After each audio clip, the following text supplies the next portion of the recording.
Hello, good evening, and welcome to the Order of Nine Angels. This is episode 122 of the overall overall continuity, and episode 3 of our current campaign. We didn't get very far with it. There's been a massive gap because my dad got very ill before Christmas. Sadly, he didn't make it. And I didn't do any DMing for several months, so this is coming after quite a big gap. Hopefully, people can remember what's going on. We'll find out in a minute. I'm going to hand you over to Kevin, who is hopefully going to give us a quick refresh of what he remembers from the last session. Okay, right. Last session, the session before last, we were in the sort of haunted part of Waterdeep. And, Waterdeep? Bloody hell, we've gone to a completely different city. No, not Ward. That's because I'm thinking of Mad Mage. Sorry. Fuck's sake. Brain this is farts. really small Waterdeep. This is Yeah, Fandolin. Neverwinter. Yeah, it's just because we were talking about Mad Mage. Sorry, that's my fault. So yeah, Neverwinter. We was in the nice ruined part there in the like over here, and we fought some weird, evil, monstrous demon rat thing, and we was going to go back down in the sewer, and we did a little bit of that. I'm just making sure. Yep. Before we Carrot decided to hunt out some of the local guards to see if there was any issues and rewards that he could milk some money out of, because Carrot's always out for some coin. They heard about I've got here notes about the infernal attacks in town were foiled by angels in the past. There is a reward for the thumbs or tails of plague-touched individuals, as per some ancient law. We then decided to go into the sewers. We had a bit of a wander around. And then these plague-touched creatures started attacking us from multiple sides. Odd thing was, as we attacked them, weird effects seemed to happen just because of their cursed blood, which made it even more frustrating. But eventually we did succeed, and we were able to explore more of the sewers, and I think we got to a point where we had a passage that led further down or into a different area, and that was about as far as we got. Yes, brilliant. Thank you for that. Give yourself inspiration. If you already have inspiration, you can give it to someone else. Let's have a look. See. I've got inspiration. So, has either of you got inspiration? I do. I think you gave it to me last time. No,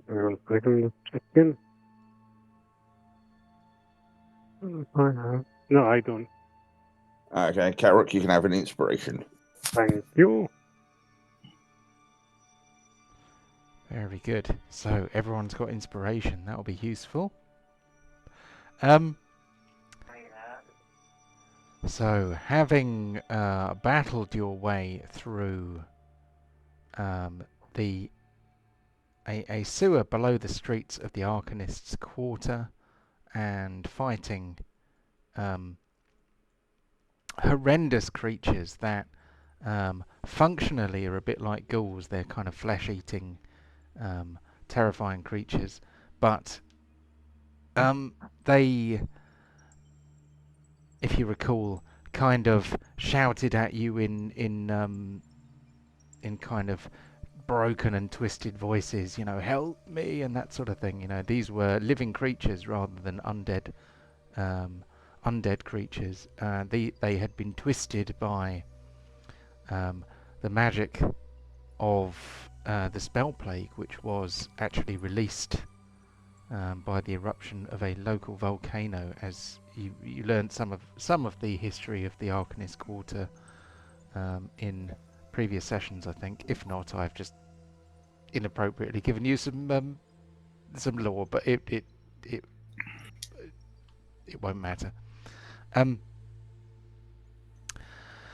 You found at the end of a corridor leading away from the portion of the sewers you are in, kind of a corridor lit by a strange unearthly radiance, and following this tunnel, which is funneling just kind of rainwater and silt away from the street. This would probably have been a fully functioning sewer at some point, but it hasn't been recently. There are not enough residents in the Arcanist Quarter in the bit you're in to actually create a lot of soil in this sewer, so to speak. But after following a downwards angling tunnel for some time in the dark, you emerge into the bottom of some sort of chasm. You are not sure if this is the very bottom of the chasm, but you are certainly at the bottom of a chasm. And I am going to move you to it.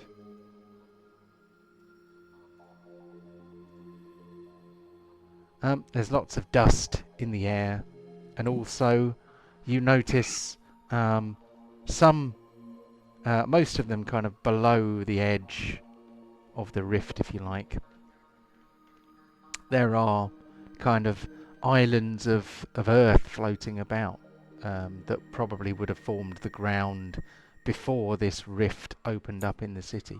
So above your heads there are a few kind of floating islands, some of which even have kind of partly ruined buildings on them.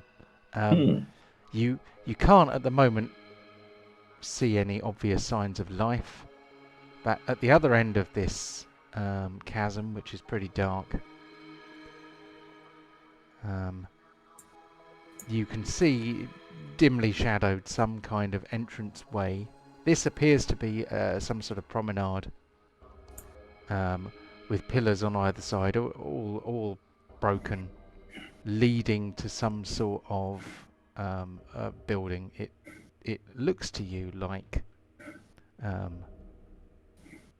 probably some sort of temple. But yes,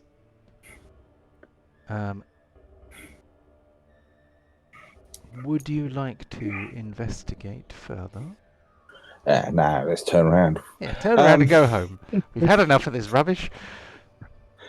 After all, this is a silly place. Can I go a wee bit stealthy and try and get around? I heard you want to be a bit stealthy. The last bit disappeared. Just get around. You want to have a look around? Cool. Yeah, please. Yeah, let's have your stealth roll. See how stealthy you manage to be. This is Sleight of quite hand. Stealthy. Oh, there's something in here. Oh, He no. pickpockets a god with that roll. Yeah. I mean, Yeah. sleight of hand is just hand stealth. That's fine. Yeah, my hands. You can't see my hands. Dirty boy. What's Just around a handstand. Yeah. what's your bonus for stealth? There you go. Oh, it's the same bonus, isn't it? Okay. So, yeah, you've got 15 for stealth as well as sleight of hand. Okay, so you are fairly confident that you are moving stealthily. I'm just gonna keep moving around the sides and wait for the guys to do what they're doing.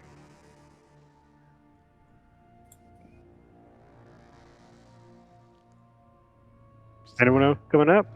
Yeah, I'm just moving the tank. Yeah, the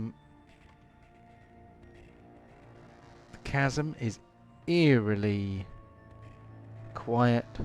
It seems like what may be centuries of dust and debris built up on the ground. The whole thing looks like someone picked it up and dropped it down a hole.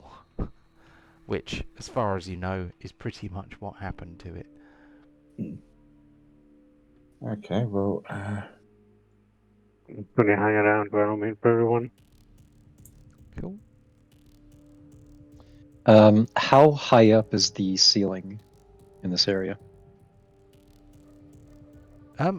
Above you is actually pretty much empty sky. I mean, you could, if you fancied weaving your way round all the floating rocks and stuff, you could probably fly straight back up if you wanted to. All right, later losers. All right. Just gonna- I must go. My people need me. I'll tell your wives. I'll tell your wives you love them. No, I'm gonna just as a show of being better than everyone here. Use my wings to pop off my cast on plate armor so I can actually fly. Cool.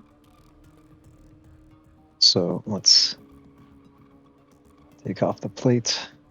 Oh, paladin without armor on? What could possibly go wrong?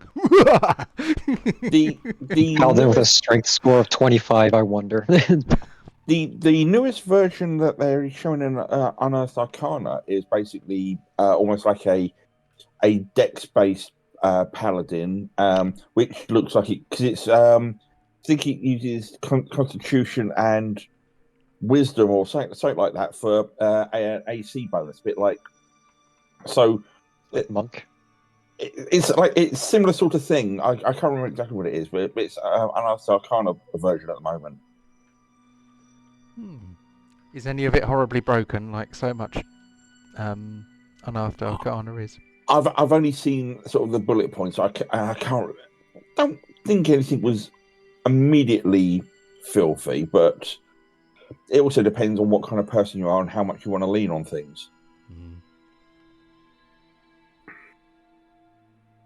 So this paladin has cast-off armor. Sure does. He's Tony Stark in just walking out of the armor. Yeah, well, basically, it's like a Yu-Gi-Oh card. I have defense mode and attack mode. That's cool. Yes, sir. So, that being done, I'll stash my armor. Stay 10 feet at least above the ground between Yorl and Pontos, so I can move around where I need to and not give away Kararook's position. Cool. I no one can see where Kararook's gone. He just pow. He just melted into the shadows and slunk off. Yeah, I don't even have dark vision. He's basically invisible to me. Who is this Kararook? Yep. Oh, He was so stealthy. You can't actually even remember who he is now. He's stealthed his way straight out of your memory. He pickpocketed my memories of him. Respect holding that also. Okay, we'll just if nothing untoward is going to happen, we'll just keep moving up, just trudging up. The thought occurs, I wonder what the auto generation is going to make of Chris's audio, because if humans can't understand it, then the voice to speech is voice to text is going to be very amusing. As you begin to get a little closer to what is obviously the facade of some kind of temple, what should appear in between you and the door itself but A flump. a door? Oh, shit. Go. Ollie. That's good. I'm to prod it for half an hour. Hello, Shard. Hello, what? Is it Shard? I've forgotten. It's been a while since. Trying to remember all the characters' names, the NPC names. Yeah, I was going to say, what the hell? NPCs. Beloved mean the goddess of NPC the tier, and you've just called her by a completely different name. Tier. Okay.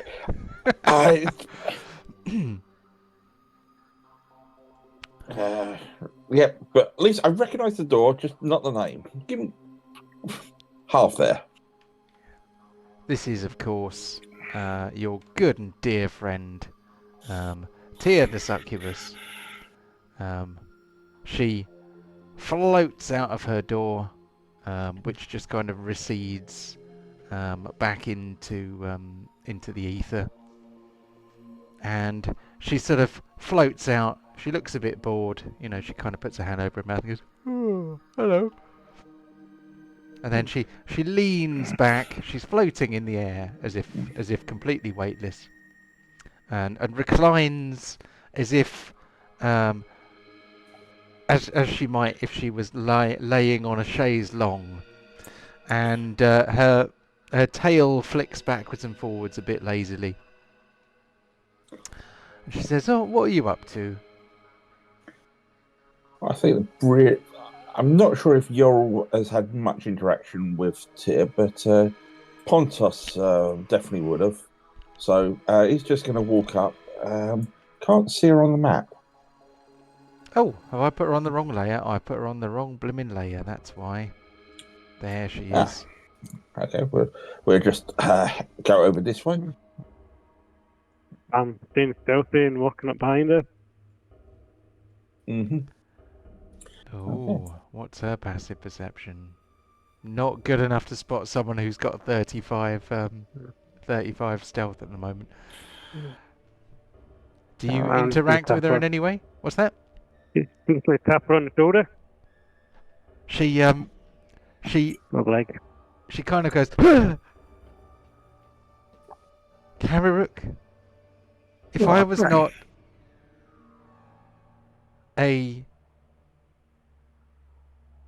an immortal creature from other realms of being, I would probably have died of shock just then. When did you learn to be so stealthy? you know, it's one of those things. You know, I might not be immortal, but I'm almost godlike. Apparently so. Apparently so. That's. It's. I'm a bit bored. I've come to find out what you're up to.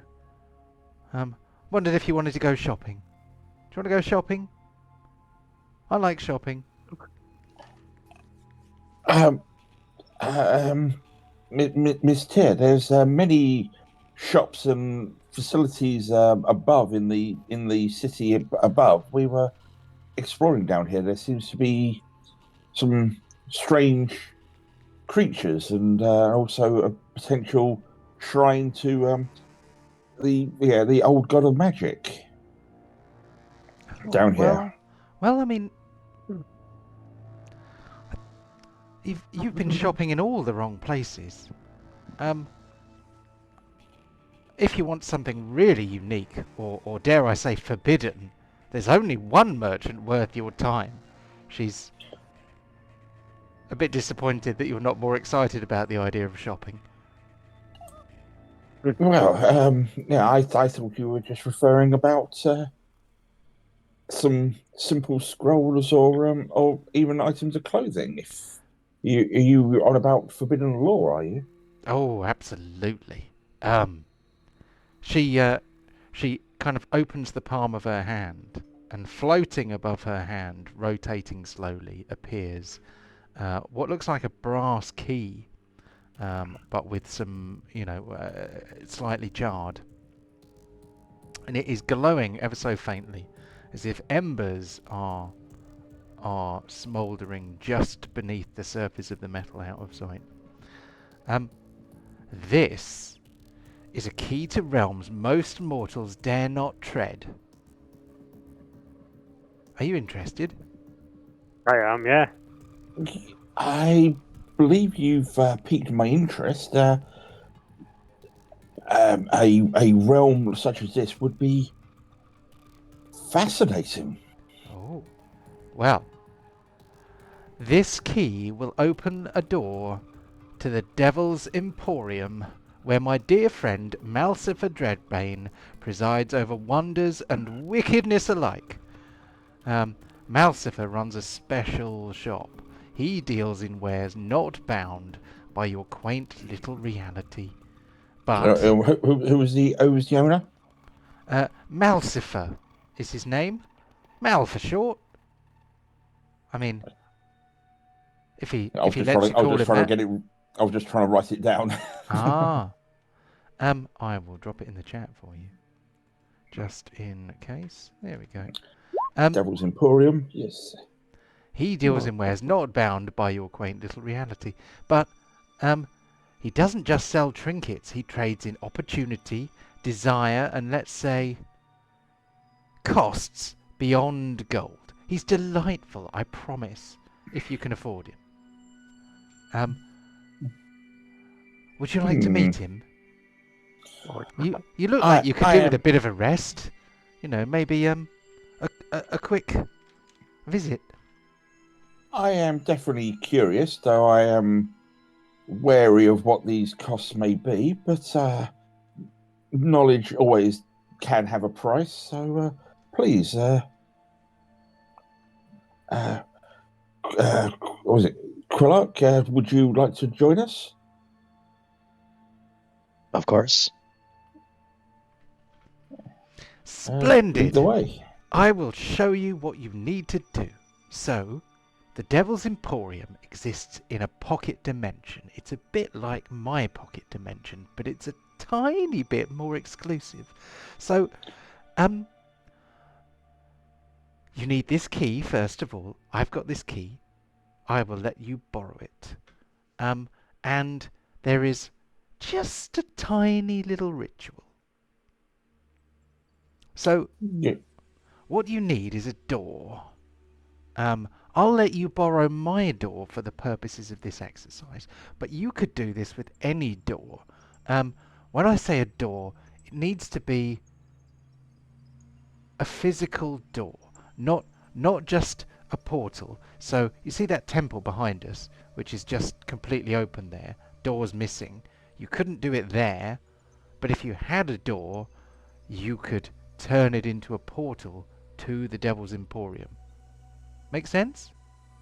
Yes, I understand so far. Very good. So you're much cleverer than the last magic user who was the associated with this group. But not as charismatic as him. Well, no, I understand. I've been researching my own teleporting and the like, and small plane shifts. So yes, this all seems fairly straightforward. So the door to the Emporium, or the door that we make the door to the Emporium, is a semi-sentient gateway, and it will only appear and open for you when you truly desire something. So I'll lend you my key, and we can try and summon the door. I'll lend you my door as well. Who would like to take hold of this key?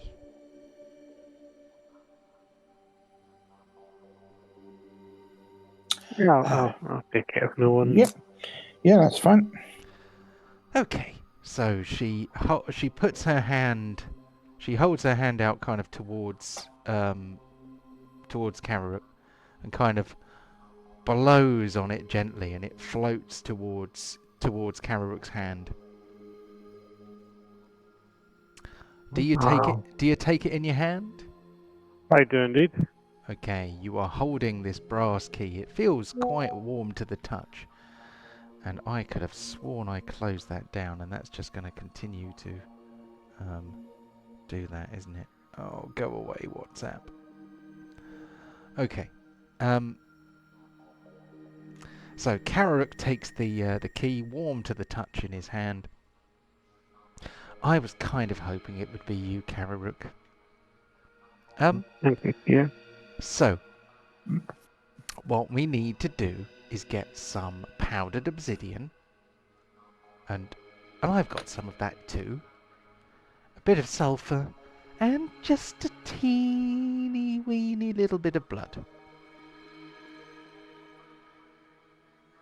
Could you stretch your hand out for me, Kararuk? Yeah, of course.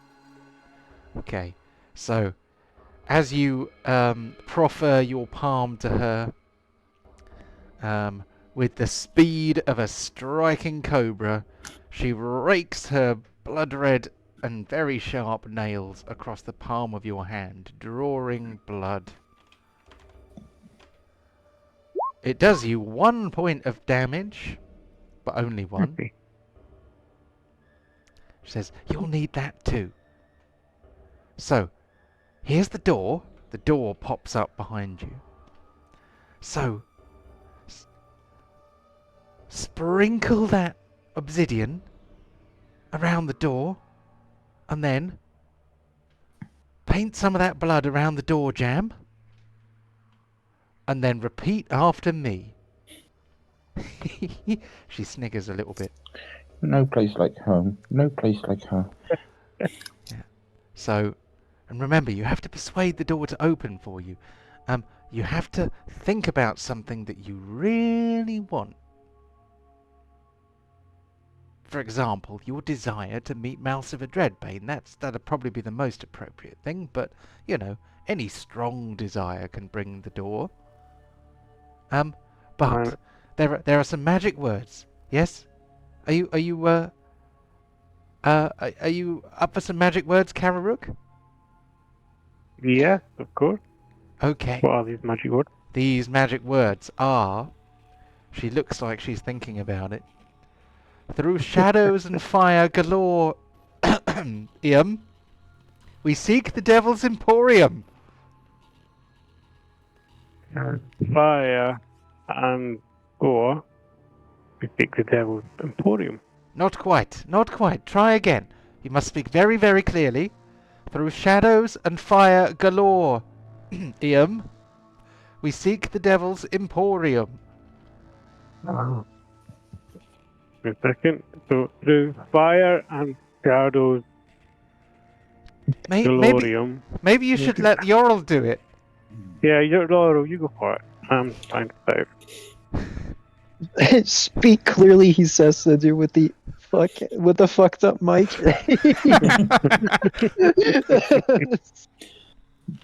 Jesus.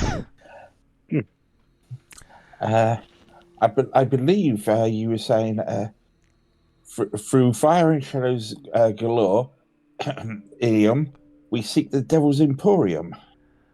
That's pretty close. If I'm perfectly honest, they're not really magic words. I just wanted to make you say it. Yes, I figured as much. Never mind. Now, what we need is for you to try to exude your strongest feeling of desire. So whoever's trying to open the door, I want you to take a charisma-based roll. So that could be a performance, that could be persuasion. I'm not sure. I'm not sure intimidate would be appropriate, but what we're after is a charisma-based skill roll. To try and express your desire to have this door open for you. No, not here. Is that your old stump stat? No, but I have 0 modifier in any of those on that. Shall I try, my friend? Yes, you have a better imagination for things like this. So, what did Carrick do, by the way, to persuade the door to open for him? What desire has he expressed? Created this image within his head of a door full of delight and wickedness, weapons and armor, which he would be able to leverage and use to fuel my desire to get revenge on any god that may be out there. And I've got a picture of what Malfium, what's his name? Dreadbane may look like. Malcifer. Very good. So your sincere desire, the Camaruk's avariciousness and his sincere desire to have things, to acquire things from this shop, is enough to make the portal open. So Tia's door, which looks slightly different, it now has some crimson runes which have formed out of your the blood that you spread on the jam. They does anyone speak Infernal? Let me just check. No. Nope. No. Okay. Some runes form around the door, but you can't read them. However, the door does open. It was never one of my stronger suits, languages. All the scrolls and manuscripts I read were in more normal languages or more common languages. I never bothered to learn the occult, but I'll walk through. Cool. So Yorl walks through. What about Kararuk? I'm definitely walking through. Cool. Can I take it for granted that you're all going on this trip? Yep. Well, Pontos will let us ride through on Chewbacon once again. Cool. Right, I am going to prepare this map for you.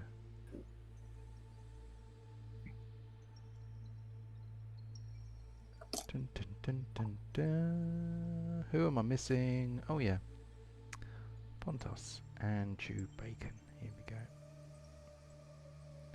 So let's send Chewbacon to the back, so that it doesn't look like Chewbacon is riding Pontos. Then we move to the Devil's Emporium, which I shall zoom in on a little bit.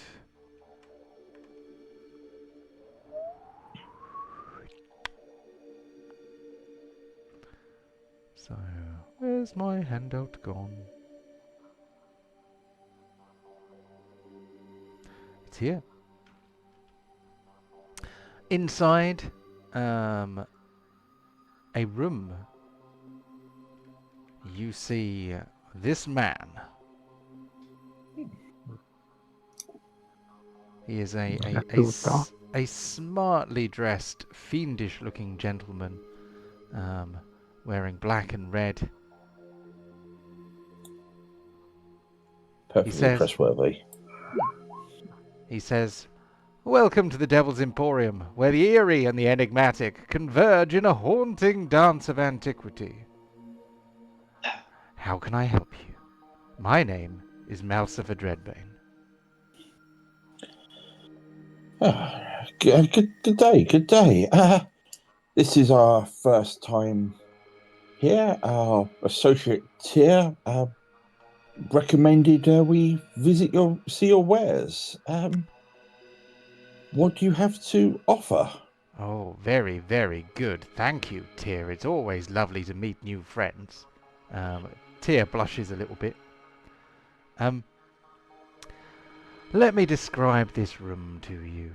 So, the shop exudes an aura of mystery, its darkened corners illuminated only by flickering candlelight that cast shifting shadows upon the aged wooden shelves. The air is heavy with the scent of ancient parchment and musty leather, invoking a sense of timelessness. At the heart of this arcane establishment stands the proprietor, a grinning, red-skinned devil with eyes that gleam with otherworldly knowledge. His sharp-pointed tail sways gently behind him as he moves around the shop. The shelves are lined with an array of bizarre and unsettling objects, each one whispering secrets of forgotten times. Among them, a shadowy rapier hangs suspended in mid-air, its blade seemingly forged from the very essence of darkness itself. Nearby, A beautiful flintlock pistol rests upon a velvet cushion, its intricate silver filigree hinting at a deadly elegance. Other artifacts adorn the walls and display cases, each possessing its own macabre allure. An ornate mirror reflects distorted images of those who dare to gaze into its depths, while a peculiar hourglass counts down the moments of eternity with grains of shimmering black sand. Despite the unsettling nature of his wares, the devilish shopkeeper welcomes you with a grin. For those brave enough to venture into the depths of my domain, the Devil's Emporium offers an experience unlike any other. A glimpse into the world where the boundaries between reality and the supernatural blur into oblivion. He gives you a little bow. I have just had a shipment arrive from the cursed land of Barovia. An arcane shopkeeper offered them to me as a job lot.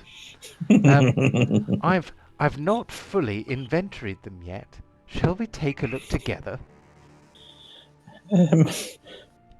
Okay. Ignorant of what or where Barovia is, yes. Well, what do you like the look of? He sort of points to this wooden crate which has more than a few bloodstains on the outside of it. The lid has already been levered off, and a few things have been removed. But inside there are a number of objects. You can see something that looks a bit like a shovel. There's a crossbow inside. There's a lantern, something that looks like possibly a cloak with feathers on it. You can look at anything you want. Okay. Just to settle my own curiosities, it's daft to do this, but you see your reach to her side, and she pulls out quite a thin wand, and she just sort of taps it against her other hand for a moment. And I'm using my wand of magic detection to cast detect magic, just to make sure that these items are genuinely magical. Yeah, every single one of them has a magical aura. Yeah, like I said, it's a stupid.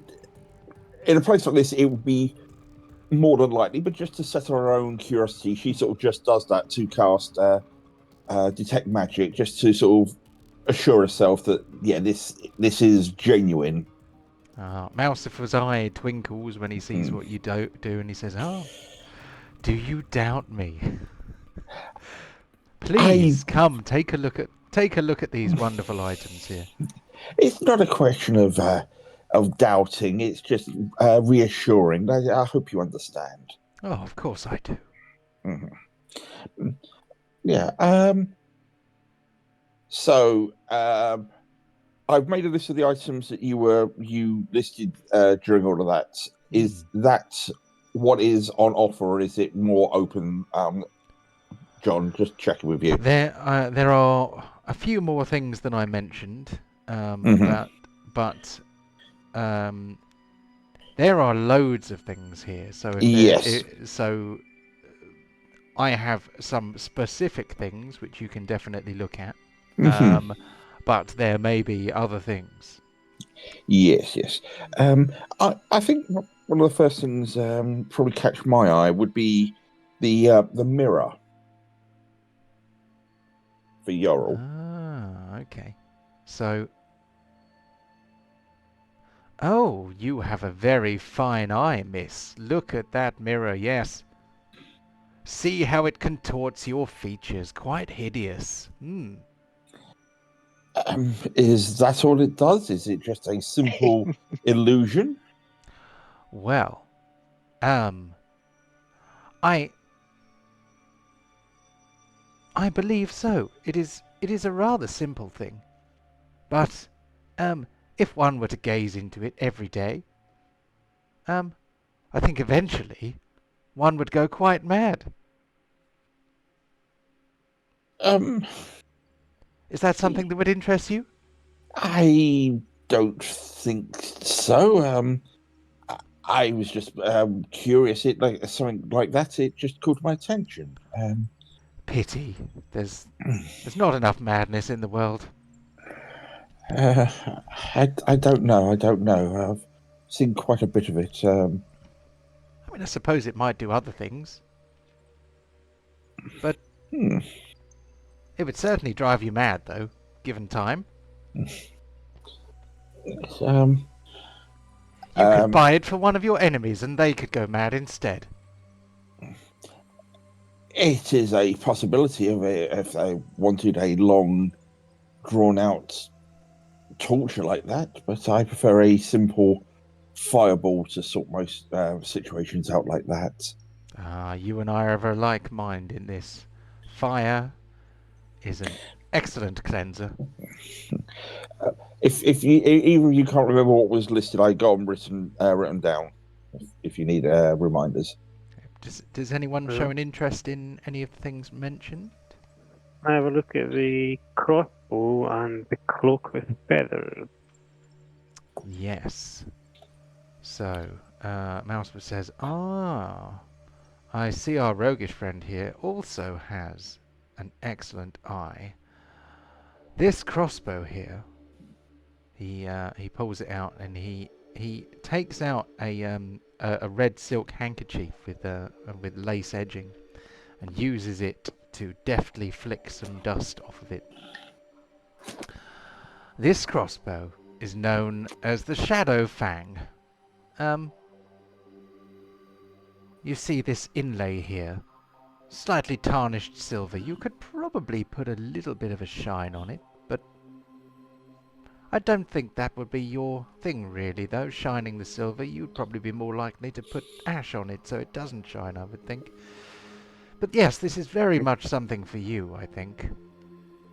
See how, the whole thing slightly emanates an aura of darkness. Bolts fired from this crossbow deal additional damage of a necrotic type. Also, once per long rest, the wielder may cast the spell Darkness, centered on any target that they hit with a crossbow bolt. Oh shit. That was quite fantastic. And what about the cloak, my dear friend? The cloak, well. So, this is a cloak made from the feathers of a giant raven. Once per day, the wearer may transform him or herself into a raven for up to 1 hour. While transformed, they gain the power of flight and the ability to communicate telepathically with other ravens. Very useful if there happen to be a lot of ravens about, like there are in Barovia. Not quite so many here. Probably none where you were when you joined me. Yeah. I'm sure you could find some somewhere, though. I don't really see ravens often, but the Shadowfang, what's the price on that bad boy? Well, now we come to one of the more interesting facets of my business. So, the price in gold is a straightforward 3,000 gold pieces. A mere trifle for adventurers of your caliber, I'm sure, but I'm afraid each item that I sell has a price additional to the gold cost. So, sometimes I might sell an item for the gold and a little favor to be discussed in future. You know, something currently unspecified, but you must deliver when asked. Yes? Or I might ask you for a memory, or some of your blood, or one of your socks, or something like that. But this is moot currently, because you will need to become members of the Devil's Emporium before I can allow you to buy anything. Well, I'm just going to look at Euro and our new bird friend and Thea. Thea, you didn't mention this. What's this about? Oh, I mean, you just have to, I don't know, do Mouser a little favour, and then you're in the club, and then you can buy any of his things, and I mean, who cares if he wants, I don't know, the memory of the first time you tickled yourself with a feather? I don't know who would need that anyway. But there's probably something else I should have mentioned. Mm-hmm. And Mousifer says, Tia, did you bring these people here without telling them all the rules? She says, well, maybe? Hellock just got dragged by the nuts into the infernal plane. Fantastic. Thanks, guys. Love knowing that you guys consort with demons. Fuck. It means you go back a long time. Consulting with demons can have its benefits in unearthing ancient knowledge and secrets, as long as you are mindful of what you divulge yourself. I assure you, young lady, you would get no such sense out of a demon. I am a devil. I apologise. Those of a fiendish descent. Better. So. So, before we go on, let us clearly lay out what all of the rules are before we make any agreements, shall we? Very sensible, Miss Strandweaver. I shall endeavour to elucidate the rules of my establishment. Firstly, one must have the key. You have the key, so that's good. We got that out of the way. There's the small issue of a blood sacrifice to open the door. A true expression of desire to open the door. We've done all that. That's fine. Did you manage to make them say the silly magic words you made up? Yes. So, and then Mouser says, the second rule is that if you want to buy anything from me, you must become a member of the Devil's Emporium. And to become a member of the Devil's Emporium, you must do one favour for me, which I shall specify. This shall be a specified favour, not an unspecified favour, which means I will ask you to do something, and you will do it for me, and that will purchase your membership of the Devil's Emporium. So far, so good? Go on. The third thing. The magic door that brought you here, as much as it can only be opened by an expression of true desire, it will not open again to let you leave until we come to an agreement.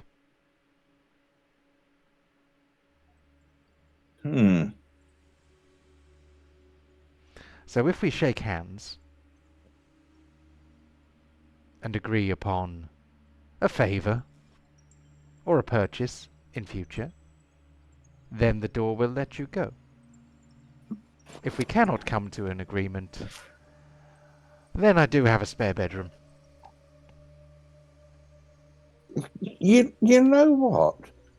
This must be what it likes when we've summoned fiendish creatures and bound them within magic circles to ask them questions. Where when we normally control the rules of this is fascinating.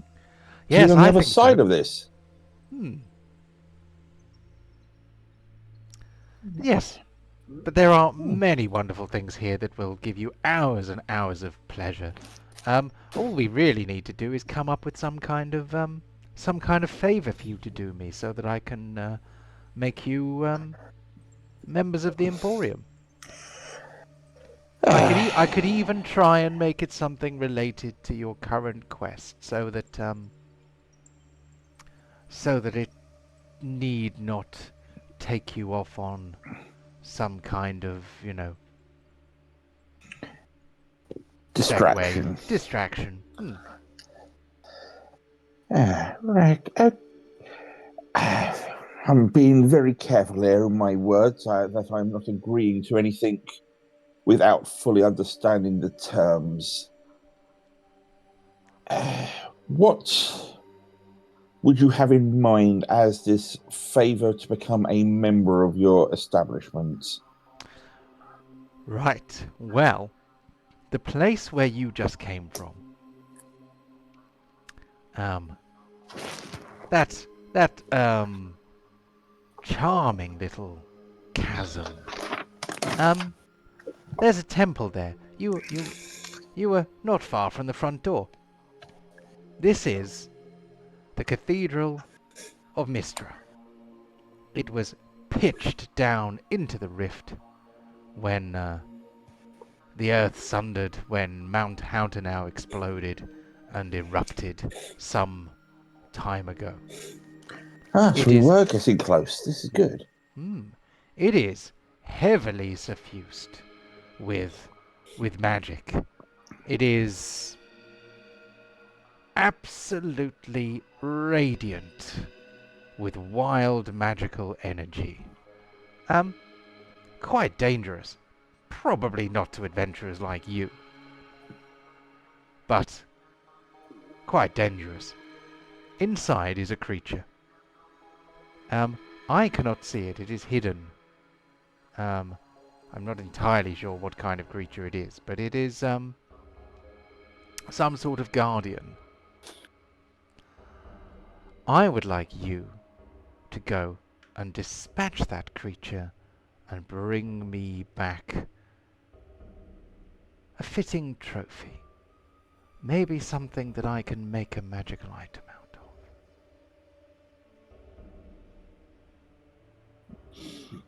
of. Some skin, some horns. I don't know what it's got. Maybe it's got 15 legs, and you could bring me a couple of them, and I could turn them into greaves or something. Okay, yeah, that is what you are asking for. I see Calrook there has already found quite a nice crossbow. To see what you are like as a connoisseur, and I point to our lovely avian friend here. What would you say in your store would be something of his interest? Oh, he's obnoxiously good, isn't he?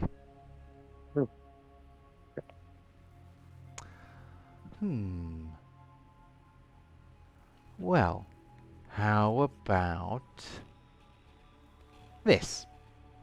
He pulls out what looks like a rather corroded shovel. It is kind of a long handle, so it's got like a 5-foot long handle and a large kind of shovel head.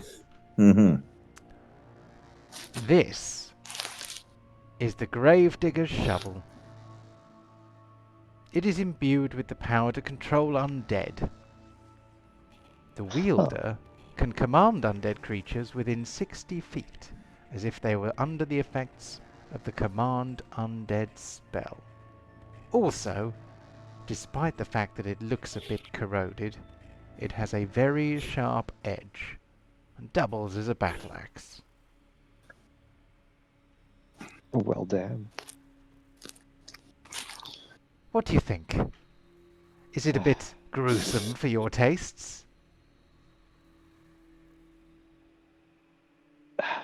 As much as I love collecting and using magical artifacts, this seems to be a little out of my comfort zone. Besides, I've grown quite attached to my current armament, mundane as it may be. Maybe I can find something else. How about this one? Oh, I'm not sure this is going to be to your liking either. He pulls he pulls out a. It looks like a scythe. It's got a long black. Christ. It's got a long black handle, and part of the handle looks like it's made out of a spinal column. He says, "This is the Grim Harvest." All right. It is a scythe with a blade forged from obsidian. It is look at these sinister runes here along the blade. They glow with an otherworldly aura. Each time it strikes a foe, it has a chance to harvest their very soul, imprisoning it within the blade to empower the wielder or unleash devastating necrotic energy. No, I don't think this suits you either, really. I'm going to have to find something for you, aren't I? Something special. I did say these came Hang from on. Barovia, didn't I? They're all a bit gothic, shall we say. Yes. All right. That was a conscious roll. What kind of roll was that? Conscience. Contrast. Conscience. Conscience. Well, there are other things. You like to fight with great swords. I'm sure I've got some somewhere. I've got other inventory that's not on the shelves. What about this rapier here? No, you don't strike me as a rapier sort, but maybe he is. He points to Kararuk. Says, Is something I could be interested in? well, I think you might. This rapier here is called the Wraith's Lament. He holds up a rapier, and it's shiny like stainless steel, but it's black and slightly transparent. And the surface of it kind of moves and crawls as if it's got kind of mist reflected in it. This weapon has the ability to phase through armor and defenses, making it incredibly effective at bypassing physical barriers to strike at the soul of its target.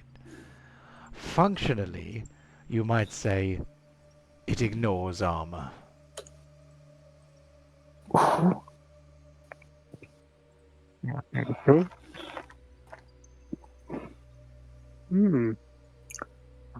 How much is that, may I ask? A mere 2,500 gold pieces. Hardly anything to an adventurer like you. And just think how many people you could end with this thing. Remember, Carrick, it is not always just the gold. There is normally an additional cost as well. Just making sure that you remember these details. Oh, I remember. Okay, that's an interesting option this rapier. What's the additional little favor that goes with it? Ah, okay. 1 second. He kind of turns around and there's a lectern which has got this old book in it, and he kind of flicks through the pages and kind of goes down. He kind of uses his finger to read down the column, and he says, what have we here? Where is it?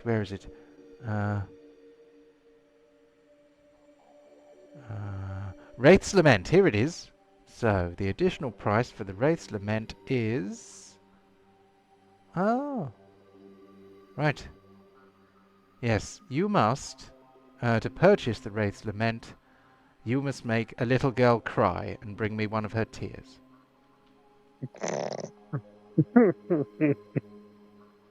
Okay. Easy. Yeah, I think so. And the Shadow Fang, what was the additional with that? Oh, hold on. He flicks through some pages. Okay. If you wish to purchase the Shadow Fang, you must...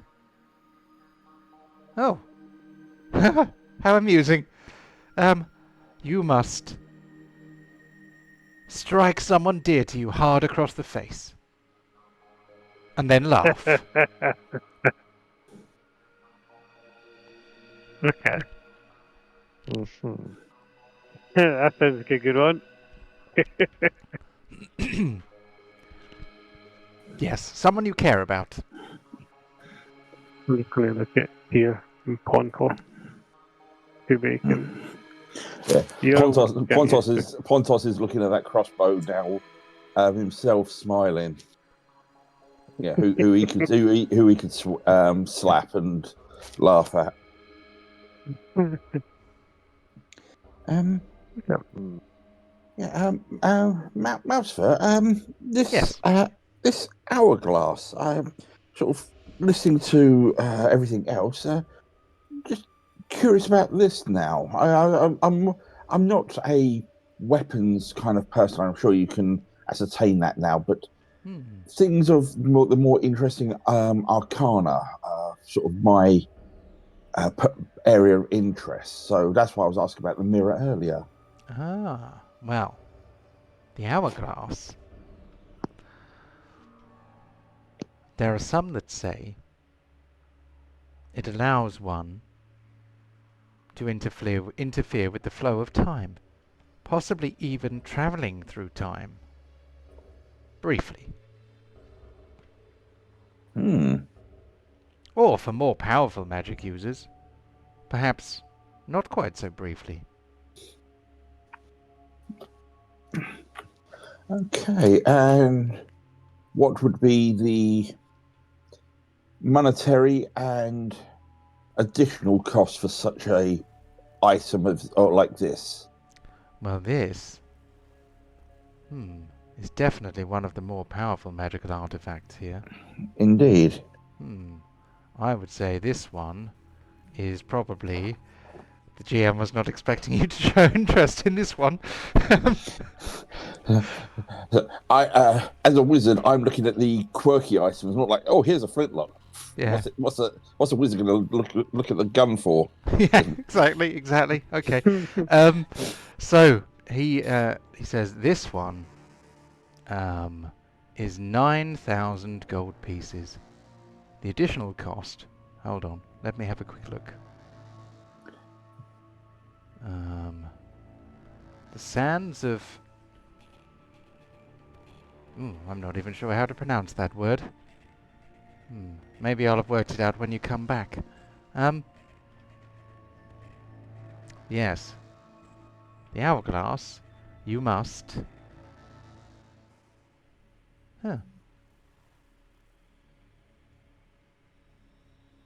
You must steal something and bring it to me. Anything, or...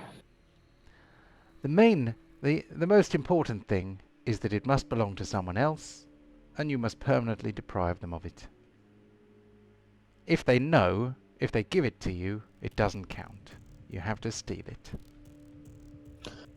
It doesn't have to be large, it doesn't have to be valuable. It must simply belong to someone else and be stolen by you. I see. But, okay. For the sake of completion, really, that lantern, do you know what that does? Oh, I do, yes. So he pulls out this rather eerie looking lantern. I've got pictures of these things and I've not been showing them to you. Oh, stupid. Hold on, I will... Hey, now we get a slideshow. Here we go. So, this eerie lantern absorbs the souls of creatures that die within 30 feet of it. The wielder can release these trapped souls to gain insights into the future, or to power necromantic spells. Its gold price is 1,500 gold pieces.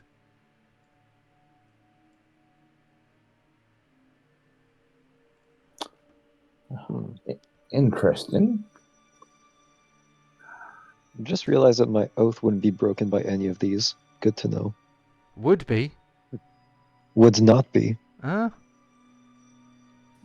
Like the stipulations for the price and all that, I'm actually in the clear. Good to know. Yeah, Glory doesn't give a shit. So, the cost would be...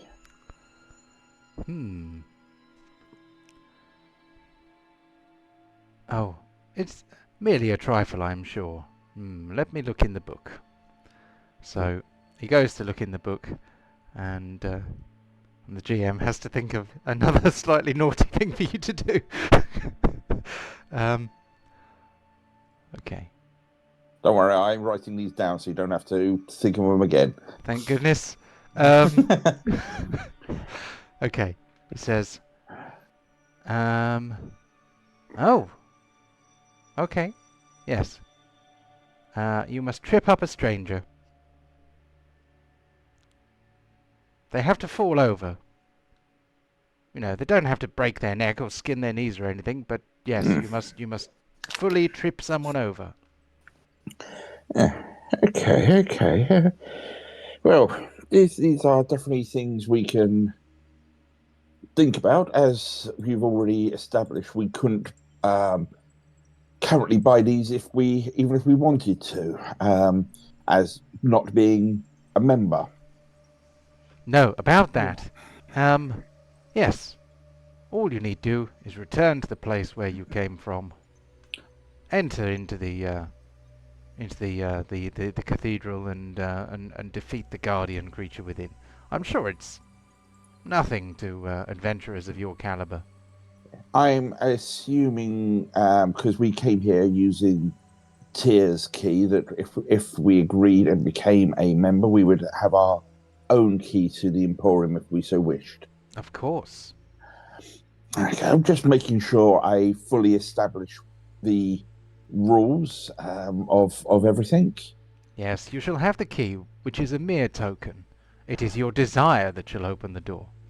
Yes, but it's also a focus, so it's one of those things. Now, if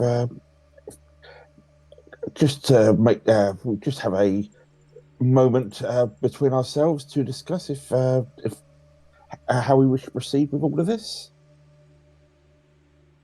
Yeah, he goes and looks in his book. Leaves you to it.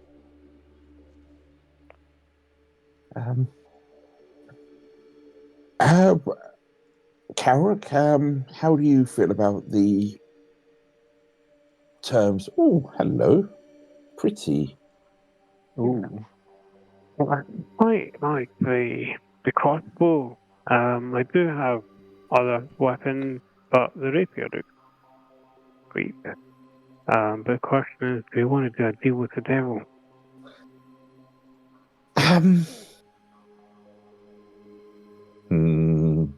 Oh no! Now you're tempting. Damn it! I'm an elf. I can use rapiers. I think. Got a token for that scythe.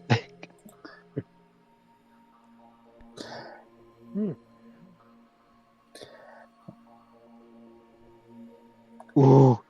Now let's go. Weirdly, I think it's just because of that secondary hook underneath it. It almost looks like a sort of a Tyranid-esque weapon in a weird way, if that makes sense.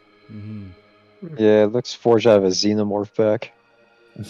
Who can use a scythe? Well, if it counts as a great weapon, sort of like a great axe or something, or a halberd or anything like that. Nah. John knows better than to give me reach weapons. Halberds, well, halberds reach weapons? I don't think they are. Yep. Are they? Pretty sure they are. I think a glaive is, isn't it? But I don't think a scythe would be. No, probably not. But so yeah, Carrick, how do you feel about not just the price if we became a member of the item, just the gold and the small malicious annoyance to someone in the world? But how do you feel about fighting whatever is the guardian within the Temple of Mystra? I think we need to go and actually see what that thing is. Yeah, but we can't leave here at the moment. That's the problem. I mean, I'll be honest, I don't know too much about Mystra. It's not something I've really come across during my trials and tribulations. Very few nowadays do know of Mystra. She is the former god of magic. Remember when we was in that tomb in the Shadowfell? There was that. I'm going to shut up. So I think that there's more than one Mystra, but there is also Mistril. So. Sorry. That was Char at that point. Right. Yeah. So I will shut up as well on that myself. Yeah. So she's god of magic.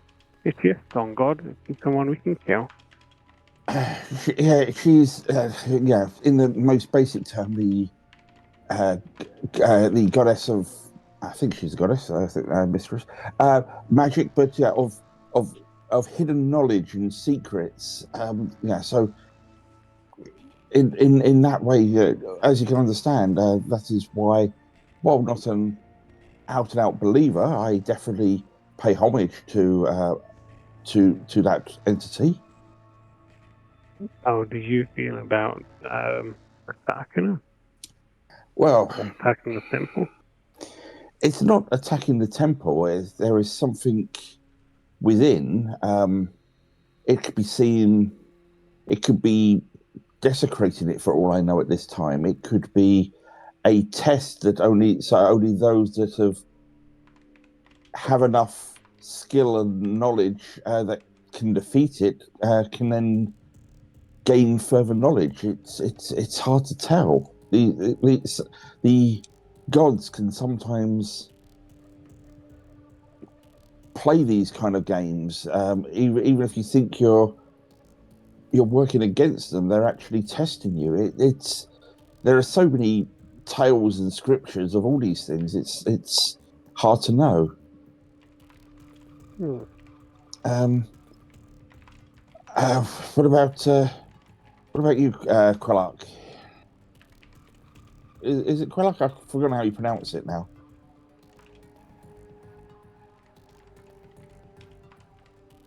Blue? Yes. So is it how do you pronounce that? Is it Krelak or something? I've forgotten how it's Hillark. Halak, okay. The cue's silence. How do you feel about this? How do you feel about making an agreement with a being such as this? Well, so far, I find no reason to be distrusting of this person, other than they want us to commit minor misdemeanors to purchase these items. But then again, So, this is where the naive, those that are too eager to seek power, make deals and sell their souls and commit to unspeakable acts and become warlocks can come about. But if you are aware of the situation and make sure you know all of the terms that you're agreeing on, these can be easily avoided. I've just recently found myself unbound from stone. I'm not too eager to find myself bound spiritually. Maybe I'll meditate on this for some time, but if I don't accept the pact, can I still enter the store with the other adventurers? Oh, yes. Yes, you may join as part of the group, yes. Okay. As long as at least one of you comes to an accord with me, then the door will open. You don't each have to, I don't know, come to terms. No, that makes it easier then, I think. I was just, again, understanding the full terms and conditions. I never understand why those documents are 600 pages. I just go to the end and hit agree most of the time. Yet this one is less villainous than the Apple one. I think most things in the fantasy universe are less evil than the Apple one. Lesson learned: corporate America is worse than devils in fantasy. We're not going there. We're not going there, for fuck's sake. Well, I'm happy to accept these terms if no one else is. Does anyone else want to become a member? I mean, who knows? You might learn Infernal as part of gaining the membership. Well, if not, I have the ability to read most languages if I just give myself a little bit of time to prepare. I'm just trying to sweeten the deal for you. Yeah. Carrick, how are you about all of this? Yeah, I think as long as we know what we're getting ourselves into, and there's no nasty surprises, I think, yeah, let's go for it. Well, I think from what we've seen here, you have 2 potential new members to your Emporium. Oh, very good. Well, shall we shake on it then? So before we do, my friend, you're asking us to do 2 things: become members, then pay full price for these items that we want to buy. The deal can be done here. We are eager. We want to join. We want to buy some items. Can you bring the price in the gold down on these items, possibly? First order discount. Why don't we call it that? First order discount. First order discount. Yeah. Well, what kind of discount are you thinking? The guys who go, maybe 25%, I think. 25%! Very good. Oh, you are funny. Yeah, if you don't ask, you don't get. Well, yeah. Can't fault the man for trying. This is true. I might consider giving you a discount more in the region of 5% for your first order. 5? Come on, my friend. Why 5 off of don't we 9 make grand? I mean, not bad. Yeah, well, why don't we make a straight even 10? We all like the number 10. Oh, I don't like the number 10. I think it's horrible. I'll tell you what, 13. 13's a good number. 13 is a good number, but how about 6? Of course you would. 6 is a lovely number, nice and curvy, and I could draw them all day. You could go 2 in a row, and that could be the discount. That'd be nice. But you know what? Can we go for 6%? Very well. I shall give you a discount of 6% on your first purchases as members of the Devil's Emporium, assuming that you come back with suitable trophies from the guardian of Mystra's cathedral. Right. And with that, well, just because I am really, really paranoid, can I just do an insight to what he was just saying there? My insight is really bad, but so I'm probably going to see nothing. Okay, well, give us a roll, see if you can... Yep, he's trustworthy. Absolutely, no catches. He's entirely trustworthy, and you see no reason to doubt his honesty or his intentions. He's also got this pyramid scheme he wants me to get in on quick before it really explodes. Yes, get in on the ground floor. That's Yep. the best thing to do. Invest now. In fact, here's my whole They're family's just going life to the astral savings. plane, boys. Yeah. With that, I will step forward and I will shake him by the hand.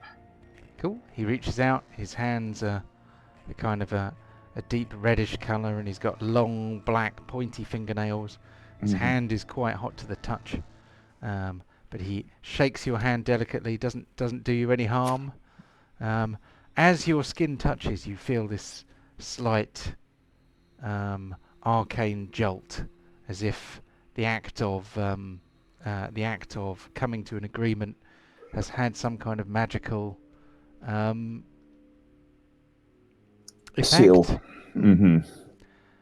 And at the same time, you hear the creaking as of a door opening, and you see behind you that the door, which on this map, which doesn't move, is open, allowing egress. Okay. Well, I think I've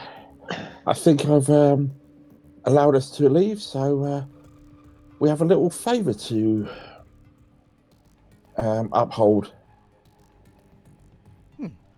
Excellent. What fun. I can't wait to see what you bring back, and I look forward to hearing the story of your amazing victory. Mm-hmm. Enjoy. Yes. Oh, Thank you, Jamal. What have you set us up against?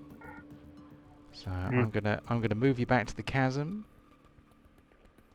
But now seems as good a time as any to have a little bit of a comfort break. So let's pop us onto the break screen. And then we shall return in approximately 10 of your Earth minutes.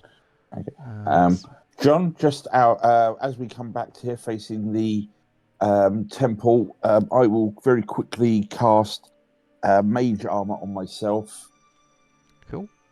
Since I know I'm going to be going into a potential fight, I will at least give myself that in preparation. Yep, no problem. Okay, I'm going to leave it recording. So, yeah. See you in about 10. No worries.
So,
I'm back.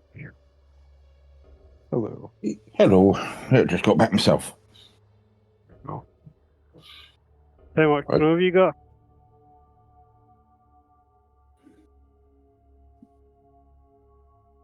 Well, I've got no snow.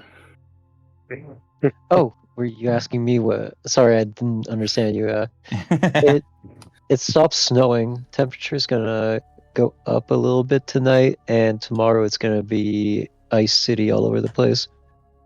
How deep is it? Right. Well, I mean, depends on where you're looking, but if I'm looking just on my parking lot right now, I got about 4-ish inches. That would basically make all of where I live ground to an absolute halt. Going, we can't deal with this. No one knows how to drive in this. We don't Yeah, have I've the. seen French news reports of like cars being stuck on hills and shit because they can't get up like a 12-degree incline with their cars when there's snow out. Yeah, we don't have Sergio's snow tires. just in the We don't ditch. have snow tires in the garage. You guys don't have snow tires? Don't need them. Yeah. We get like an inch of snow, and it is absolute chaos for us if our local authorities aren't sort of on it and get the gritting lorries and everything out to try and deal with it. Because it's just we don't get it for long enough for it to really make it viable for people to have all of that in their garage and be set up for it. We have legal limits for when we have to have winter tires on, or else we're fined. Well, I mean, as they should, because if I see someone with summer tires out to like right now, I'd probably have to kick their rear view windows off. Mirrors off. Just. But I thought Canadians were polite. We are, and being very polite by taking the car off the road. Like, I was driving home and someone just turned a corner at a stop sign, right? And she took it maybe like 10, 15 kilometers an hour, and she almost skirted off into the canal. It takes nothing, even for heavier cars. Like, my car's a Civic, like, it's light as shit. I could probably, like, carry it on my back if I was motivated. And, like, yeah, it's suboptimal. But yeah, like for us, if we get snow, at most it'd be around for 3 days, and that's it. So it's just like, we're when it gets cold, we salt and grit and everything just to make sure it's not too dangerous for people to walk around. But other than that, we get a couple of days of snow going, oh, that's pretty. Just as it's getting boring, it's already melting. Lucky. Yeah. We start getting snow late November, and it can last until March. Last year it lasted until April. Yeah. And that's the difference. If you're going to get 3-4 plus months of snow, it's worth your authorities to invest in making sure you have enough equipment, enough resources, and to make sure that people do their part for it. When we have it for just a couple of days, a week or whatever, then it's more of a token gesture, just and tell people only go out if you need to. Fair. How cold does it get? Like, what's the coldest you remember getting it in the UK?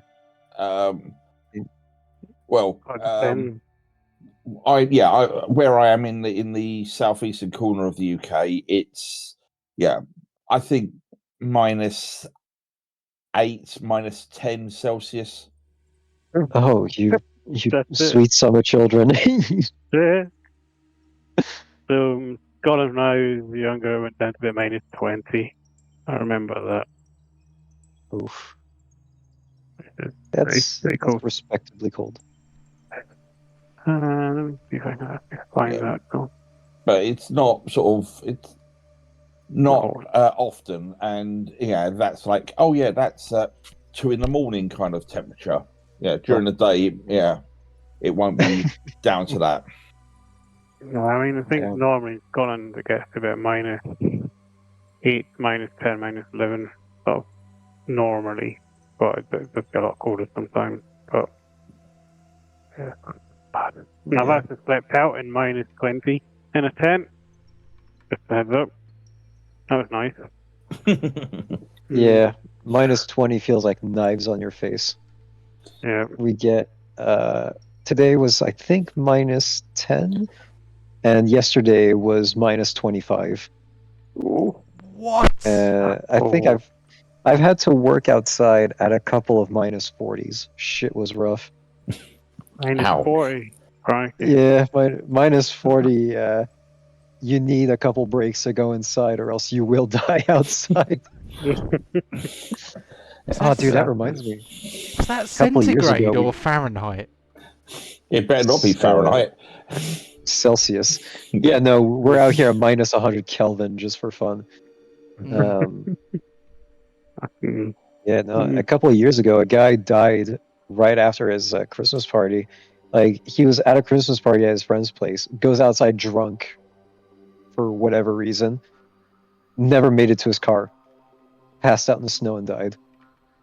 Wow. Just, yeah, it takes very little if you're not ready for it. I remember probably about 10, 12 years back now. I was at a Christmas do and it started snowing, so I went, okay, I'm now going to drive home. Yeah, so won't mean much to yourself, but the works do was in Essex, John. So I'm driving back, just get over the M2 bridge, going up into Medway, and all the roads, basically the whole motorway, there grinds to a halt, and we're sitting there for ages. Eventually, I thought, oh, I'm just curious now. So in the back of my car, because I was on the sites at the time, put some boots on. I had a nice fleece-lined high-vis jacket. Zip that up, so I'm nice and warm, not a problem. I walk up, and all it was a couple of rear-wheel drive BMWs couldn't get up a slip road because they were just fishtailing it. A couple other cars that were front-wheel drive and were taking it more sensibly. They were getting past them, and it was slowly clearing. Right, I'm 5.5 foot, and I'm walking back, and I've got people sticking me there going, "Officer, what's the problem?" It's only because I've got this jacket that's bright yellow that suddenly people think I'm a bloody police officer. And it's like, I am not. Yeah. But I wouldn't get a BMW ever. well, they're only half a car because there's this weird lever that doesn't seem to do anything behind the steering wheel on the BMWs. Oh, Yeah. is that the indicator? Rumor has it. Yeah, I don't think they come new with lights and indicators, to be honest. I think that's optional extra. Yeah. But yeah, it's Yeah. just Strangely, they come pre-installed with a big old cunt behind the wheel, though. Strange how they make it. Yeah. When I go out cycling, I've noticed it. Yeah, be fair, it's not just BMW drivers. I found, as a rule, when I'm cycling, it's any of those mid-range German cars. So Mercedes, BMWs, Audis, or the white van man. They are the four. Yeah, I think it's more Audis I find lately. Yeah, Why? it's those three like German cars, and then white van man. Yeah. But that's my experience cycling on that. Cool. Right. I've upped my armor to now cast mage armor, so I'm AC 17 because I get +2 from my staff as well. Oh, yep, cool. Makes sense. So, let me tell you more about this temple that you find yourself in front of.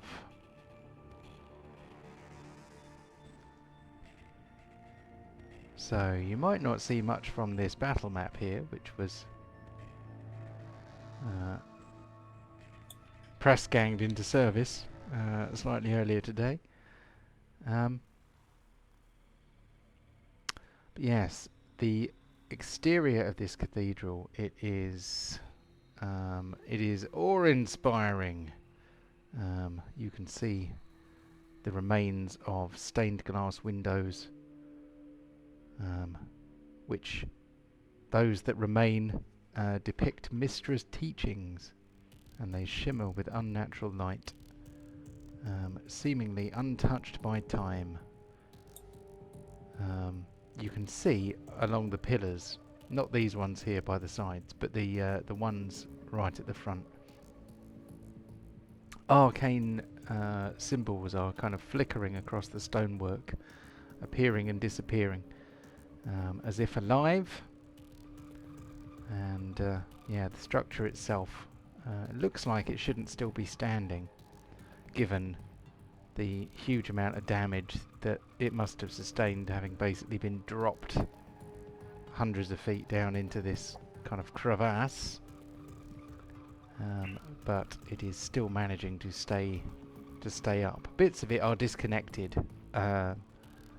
Bits of it are snapped off, but still floating where more or less where they would have been if they were still attached. But as you get closer, those of you that are spellcasters, which is Yorl, Kararuk, and Kellark, I guess. Kellark is not a... He's a half-caster. He's a half-caster. Does Kararuk count as an arcane caster? Is he a full caster? Not Arcane Crypts, I think they're basically... I think they're half-casters as well. They're not dedicated. I mean...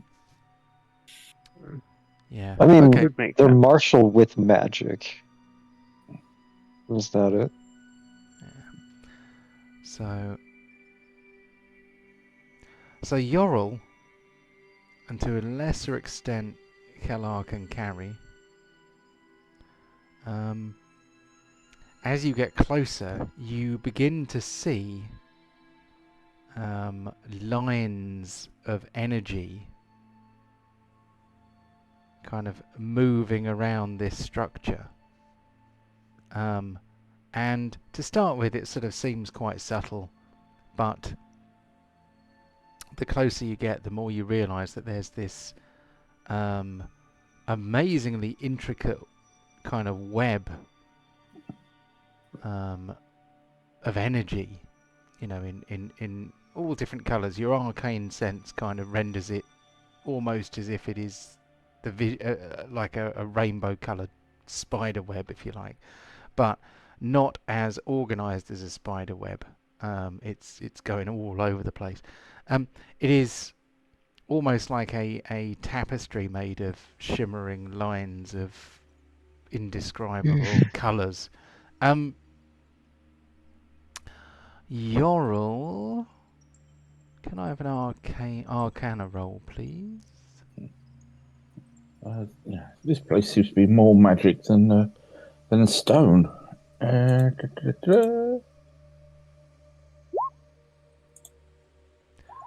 Okay, Yorl realises that she can see the weave. You can actually see the weave here. Holy shit. Yeah, this is definitely more magic than stone. This place. This is the stone.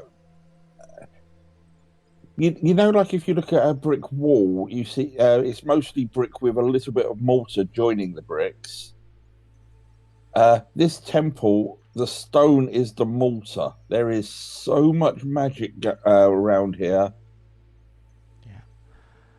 In fact, the more you notice it, you can see, as you stand closer to this visible weave, you can see reality warping around it. You can see kind of the stone pathway kind of bending towards the visible streams of kind of magic that's flowing. The wand in your hand, you can see it in your hand, and you can see it connecting to the weave, and you can actually see the spell. You can physically see the spell attached to the wand and the weave as you hold it in your hand. As a magical, as a magic user, this is amazing, but also terrifying. I've entered the Matrix. I am the one. I would like you to give me a sanity check for Yorl, please. Oh Christ! Where's the sanity check roll? Yeah, you can. Playing COC now? Jesus. So this is either going to be wisdom or intelligence. Oh, definitely out the two intelligence. So what you want an intelligence save? Yeah, give us an intelligence save. You get a +3 from being near me. Okay. Damn it. Listen. That puts it up to a 19. 19. Okay, you narrowly pass. So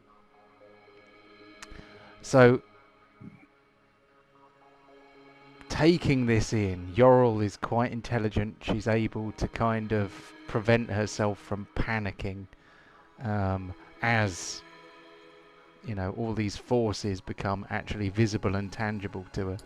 Yeah, so it's almost like a magical version of Vertigo, where just I'm sort of, or like when you're really drunk and you lay on the floor and the whole world starts to spin the moment you lay down. It's just like, oh dear. Yeah, that's actually a pretty good analogy. Yeah. So Yorl has just done the magical equivalent of closing her eyes and taking a few deep breaths, sort of thing. Yeah, leaning on my staff at the moment, just going, just need them, just give me a minute. Oh, dear gods. The effect is quite diminished for Kararuk and Kalark. You can see something, but not in the same level of detail. So everything looks a little bit fuzzy to you guys. You can kind of see that there's a distortion around the temple. Your arcane senses are not quite as acute. And Pontus is just scratching his crotch at the moment. Yeah, they can't see anything really. The mundane members of the party definitely can't see magic moving around.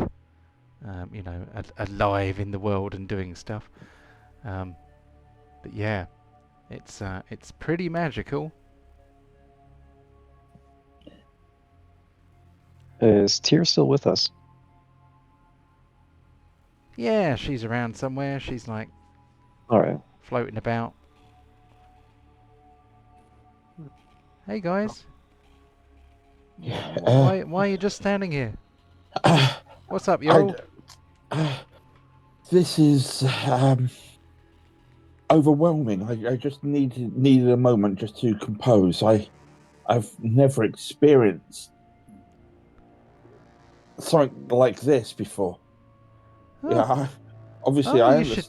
Do you like it? You should come and visit the Abyss sometime. It's a bit like that. Spare me those kind of offers. Oh, well, all right. Just it's a bit like this, except infinite layers of it, all twisting around each other. It's quite impressive. Yeah, even in this state, I am not that weak to go for those kind of temptations. I just needed a moment. I've studied magic. I understand the practitioners and the runes, but I've never experienced it in such a pure form to my mere eyes like this. But I'm feeling better now. Yeah, it's probably a side effect of the well, the energy of the spell plague being released. I imagine standing here for any length of time would probably be extremely deleterious to your health. I just needed a moment. I'm ready. I mean, going in there will be much worse, but Steeling herself, Yorul's going to start to walk forward. Yeah. Irish is keep trying to be a bit stealthy. Cool. Right, let's have a yes, very stealth roll. familiar. Right, I need to put Chewbacon on the map. There we go. So who's in front? That'll be me. Oh, bloody hell. The whole map's gone blank. Alright, I'm going to close that and open it up again. I don't know what happened there. Jump gate is still a bit twitchy.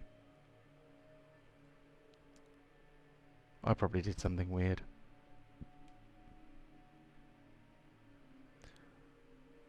I'm going to have to see what happens when you use Roll20 through Discord. Could be interesting. There we go. Chew bacon's on. Moving back. Yeah. So who's in front? Who's in the front row? Who's in the back row, so to speak? I think Yorl walking in here should be at the front. She wants to see this and experience this. Cool. Yeah, Hella would be in the middle somewhere to be able to maneuver between party members. Cool. What about Kararuk? So it'd be off to the side, sneaking about in flank. Okay. And 25 stealth. That's pretty stealthy. Okay. So I am going to move you to the next location. Here we go.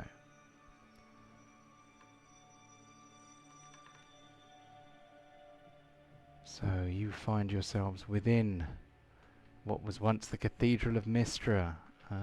It looks in many ways like any church or temple would. There are many pillars. There are lots of candelabras. Some of them are just floating in midair.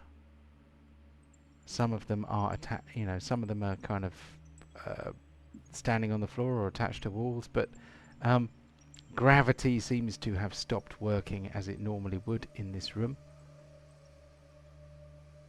You can see at the far end of the room there is an altar. Behind the altar is kind of a coruscating vortex of magical energy, and behind that there is a temple to the goddess Mystra. There are various pews, some of which are kind of splintered and scorched. Others are just kind of happily floating in the air. As well as candelabras, which appear to be lit. Some of them seem to be burning in reverse, getting longer, and the dribbly bit of the wax is actually going up the candles instead of down them. And in some places you can see candle flames floating, completely free of the need to have candles and wicks attached to them. The whole place is a little bit cold, and inside you can't see the effect of the weave quite so much, probably because you are basically so saturated in it that you can't see one bit from another because you are in it. Okay. Well, let's us see what this guardian is then, and what teachings I can learn. Probably not make a deal with a devil. I'm gonna be stealthy using the pillars to hide. Mhm. Cool. So there's a bit of odd statuary about. The statues seem to keep slightly changing their poses.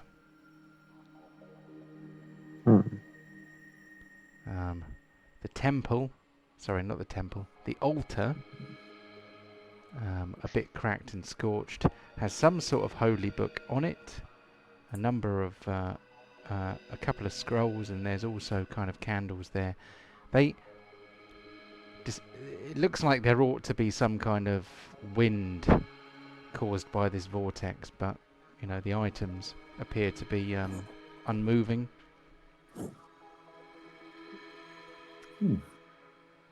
Okay, it's Gerlach would like to kick up some dust to see how it behaves. Cool. Okay, so you kind of kick the dust. It kind of moves off in strange currents. There's sort of like little dust devils going off in different directions, and rather than settling on the floor, it kind of seems to keep moving about. Kellark, with his feathers, is possibly more aware of the currents of air moving through the room, and it feels very odd. Just as a Hmm. similar experiment, can I cast a minor illusion, just doing a image in my hand of uh, a a simple image of a cat or something like that, just to see how stable my magic is in here. Okay. Can you give us a...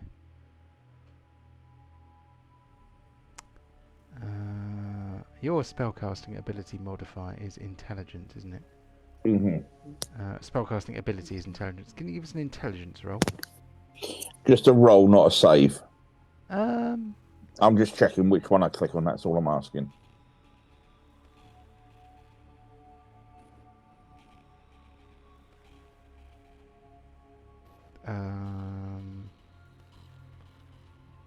I think it'll be the same number, won't it?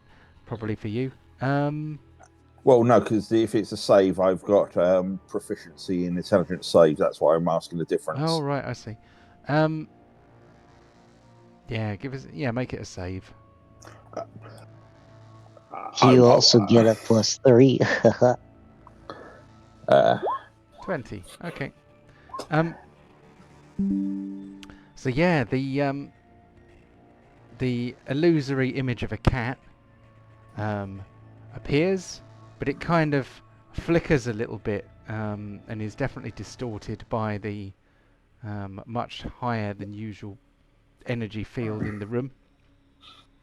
It works, but it feels like it's a little bit of a strain to have cast that spell. Yeah. Carrick, if you're going to cast these spells, Helic, you as well. Just be careful in here. It's almost like striking, having a lit flame in a bakery. There's a lot of other magic here. It could have unknown effects. So,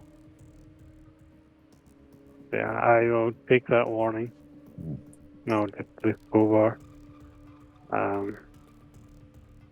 Good call it.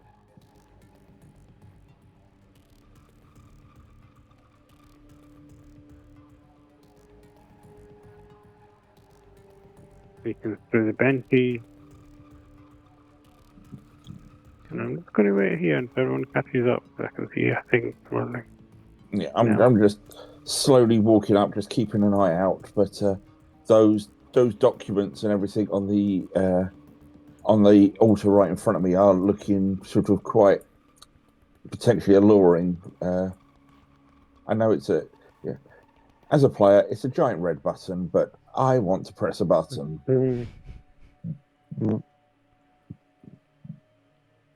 And you can try and look as innocent as you want, John. I don't trust you. Yes, the Book of MacGuffin Von plot device. And ta-da! Okay. As you stand before the altar, these tantalizing scrolls and books within easy reach, you see this magical vortex hovering in front and kind of slightly above the altar. Out of it, as if crawling out of a hole in the ground or something, appears a creature. Family goblin. It is not a goblin. What the fuck is that? The fuck is that? Surrounded the dragon. by... Yeah, it is some sort of dragon. Its flesh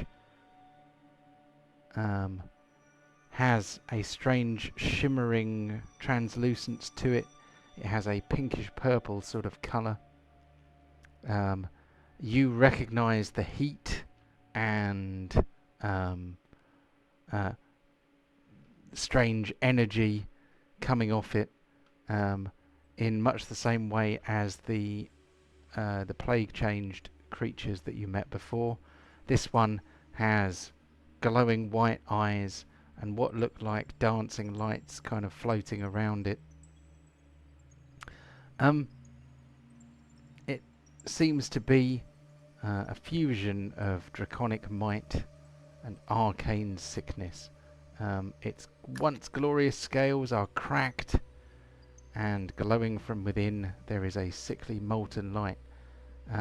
Eyes which once shone with wisdom now flicker like dying stars, unfocused and maddened. Wings tattered by magical corruption leak tendrils of raw magic, and as it moves, the weave shudders around it. And guess what we're doing now? Is shitting myself a free action? You may, yeah, crying is a free action, shitting yourself is a free action. Yeah. Good to have you wearing a skirt. Yeah. Seeing this thing crawling out, I would be taking definitely a few steps back, but I think now's the time for me to roll one of these, and that's for Yorl. Cool. And for Pontus.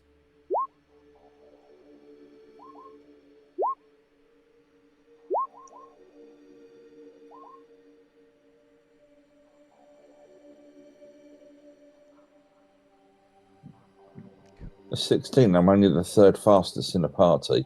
What the fuck? Yeah. I'm glad you did do the enlarged picture out of the map. It almost looks like it's a giant eyeball or something in the middle of that vortex. Eyeball. Yeah, it was just the because where that sort of darkened body part of it just looked like a pupil in a weird sort of angle. It was only when you did the enlarged picture, it's like, it's a dragon, right?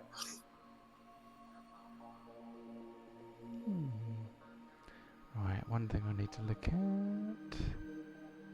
at. Was Karok stealthing when he was going through the pews? I wasn't. I think he was, yeah. I'm a stealthy thing on a stealthy day. All right.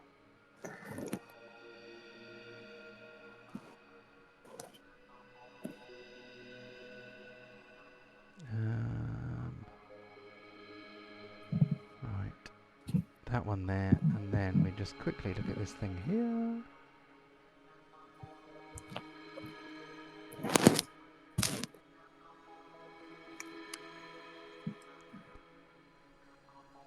Right, okay. So, Helark is the first act. What would he like to do? He's gonna draw his sword and immediately run up to, and will immediately not be able to interact with this token anymore. Oh no! There we go. It's because of the turn to turn thing. I have to click in the corner. He's going to run up, and if Yorl allows it, he's going to take her spot and place her behind him. Yes. All right. Oh, shit. I can't interact with myself anymore. You're in front of me. All right, perfect. Is me moving her a free action since she allowed it, or is it an action too?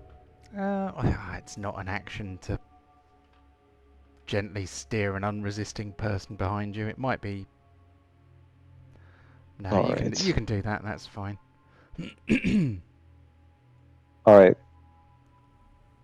I will then draw my greatsword and cast level 1 magic weapon on it.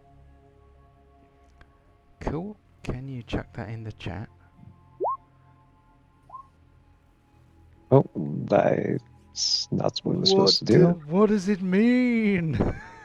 1, 1, 1, 1. That's better. That's what it means. Ah. Cool. You're now concentrating on yourself. I sure am. Hillock is Oh, vain as that's hell. quite cool. That's very cool. Yeah, now you can upcast it at level 4 to make it a +2. Yeah, or 6th level to make it a +3. Amazing. Yeah, I mean, except I'm a paladin, so that shit's kind of an expensive spell slot. Yeah. And a paladin who doesn't have a magical weapon. What's going on there, eh? He brings his own. Yeah, cool. So that's an action. That's a movement. Well, magic weapon is a bonus action, actually. Oh, okay. Still got an action left then. What you gonna do with it? Okay, so I started here. So that'd be 25, since I moved diagonally.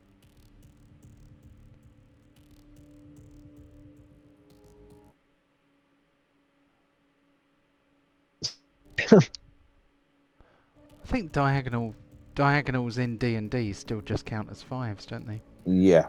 Yeah. In Or is it more than one that it accumulates? that's in Pathfinder. In Pathfinder it does that. I don't think it does that in D&D. Yes. I thought we played with those. Okay, all right, cool. In that case, since gravity is like weaker, is mantling and climbing on top of the altar easier? Let's say that altar does not really cause much impediment. You can just gently flap your wings and you slightly, you know, you can get on top Dope. of it.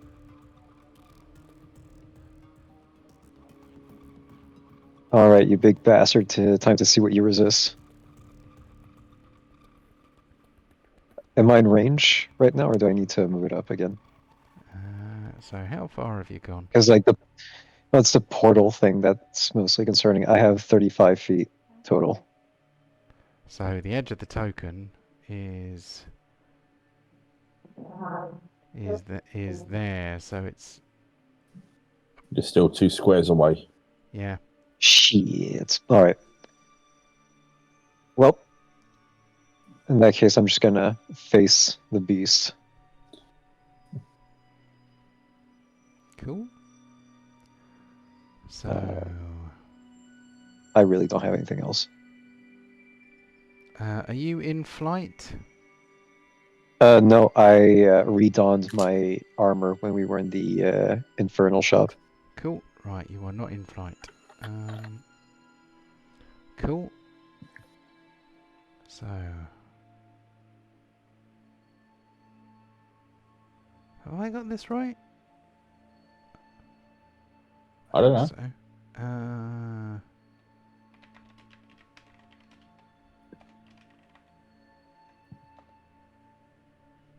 why does this keep happening?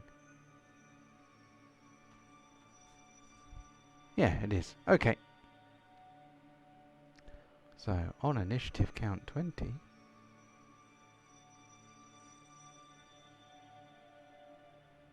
I am going to randomly decide this one. 2.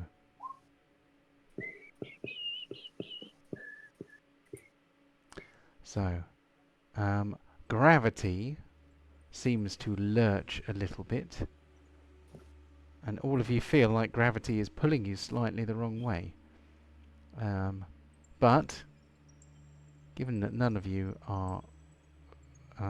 fortunately for you, given that none of you are currently in the air, it does not really have any particularly horrible effect. I am going to move on to Kararuk. So, being as stealthy as I can be, I'm gonna use them out, to be honest.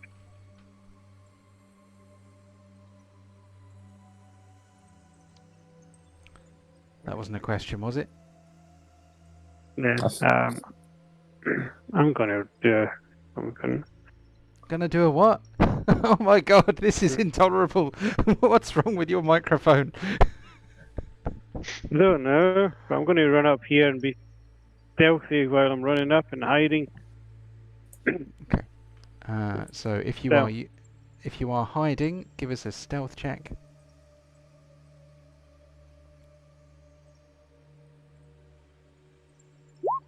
$25. Yeah, 25.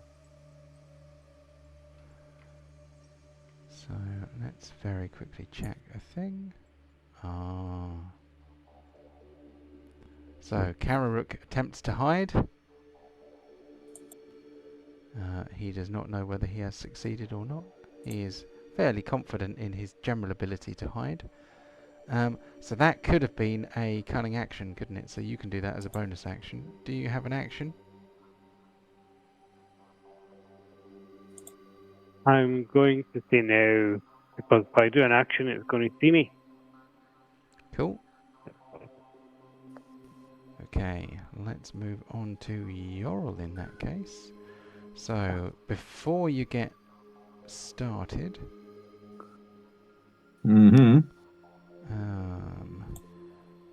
how far away are you from this beastie? 25 feet.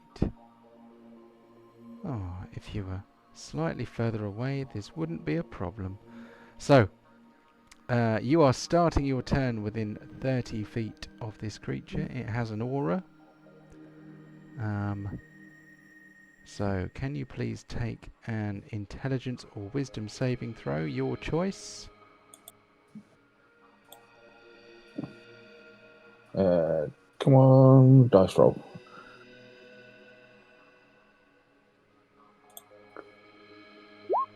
20. Okay. So, your vision swims in and out briefly, but you are fine. Okay. Well, after that, I'm going to sort of call out to hell out there. It's like, be careful of those squirrels on by your feet, and yeah, get the priorities right. And Oh, don't worry. That's why I had my mindset on protecting these scrolls. you don't understand. And then They'll survive if they survive. And I'm going to go behind this pillar, and then once I feel that I'm a little bit behind cover, I am going to cast mirror image on myself. Ooh. Okay.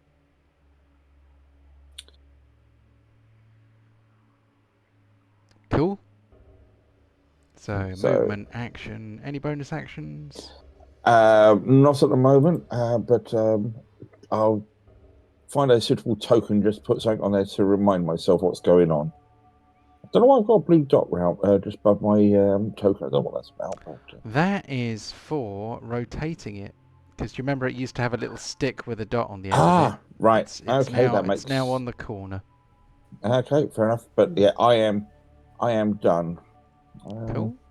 So yeah, that's a sort of token there just to remind me. On to Pontos. Okay. Pontos, seeing all this, he kicks the flank of his faithful steed. So that's 30 feet. Come on. Right, and then can't do a straight line, but this is lagging a little bit here. But yeah, he's going to there. Cool. Okay, well, first things first. The mighty Chew Bacon might as well try and get some sticks in. Come on, there you go. Good pig.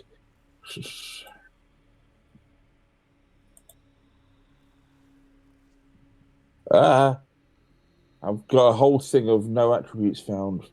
Oh, really? What attribute is it not finding? I don't know, but it's now. It's let me do the other bits. Okay. Character name and blood type. Yay! I've killed it. Awesome. So, it looks like I have no idea what happened there. Does an 18 hit it anyway? An 18 does not hit. Okay. Ooh. So let's try this one again. With all of the errors, once again, go, Mighty Pig. Yeah, that is most annoying. I thought. Does a 29 hit it? A 29 does hit. Okay, take 13 damage and die.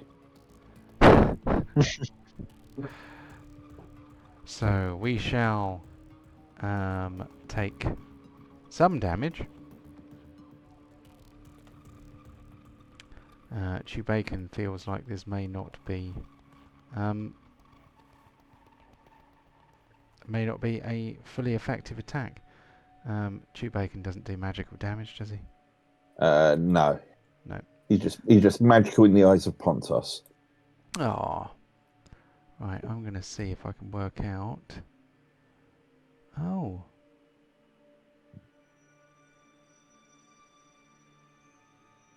Oh.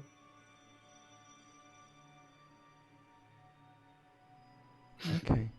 So it's saying it doesn't have a character name. Why does it not have a character name? What nonsense is this? Okay, well, shall I carry on with Pontos? Yeah, carry on, sorry. Yeah. So grabbing his flame hammer, he's going to give it the beans. Unfortunately, this target is too big, so no advantage. But for once, but we will go two-handed because that's how Pontos rolls.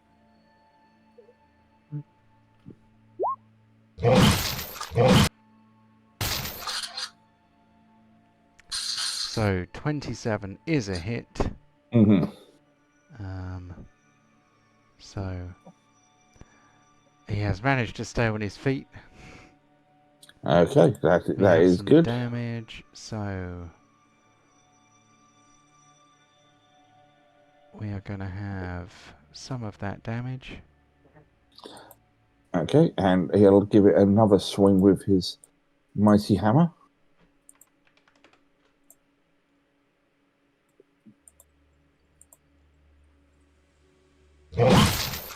Does a 19 hit? No. Okay. So we got one hit, one miss. And then one more to go, because he has 3 attacks at this level. He does. And come on. Good hit, good hit. That is a hit. So we have some damage. Now, But he stays on his feet.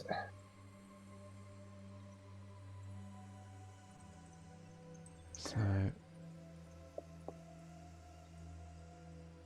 although actually the strength save was failed on that last one, so Well, I trying to say 8 versus DC 18, so yeah, so he is in fact knocked prone. So you have slightly inconvenienced this large and terrifying creature, which may or may not be a good thing for your health. Let me see if I can find. There it is. There's the prone marker. it's turn now anyway. Yep. I'm going to see whether I can, in very, very short order, work out why on earth it doesn't think this creature has got a name, when it clearly bloody does. Let's see. No. Absolutely has a name. Lies! Lies, I tell you. See. We call it Dave. Yeah, you can rename it Dave over the next week. It's not a problem. Yeah. I don't know what the problem with that is, but I wonder what will happen when it tries to attack you. So we move from Pontos to this creature here. And this creature is, of course, the Plague Change Dragon. It has a number of tasty targets right in front of it. And the best thing for a dragon to do when so many people are standing so close to it is something like this. Yep, good targeting. No, no need to rotate. Oh wow.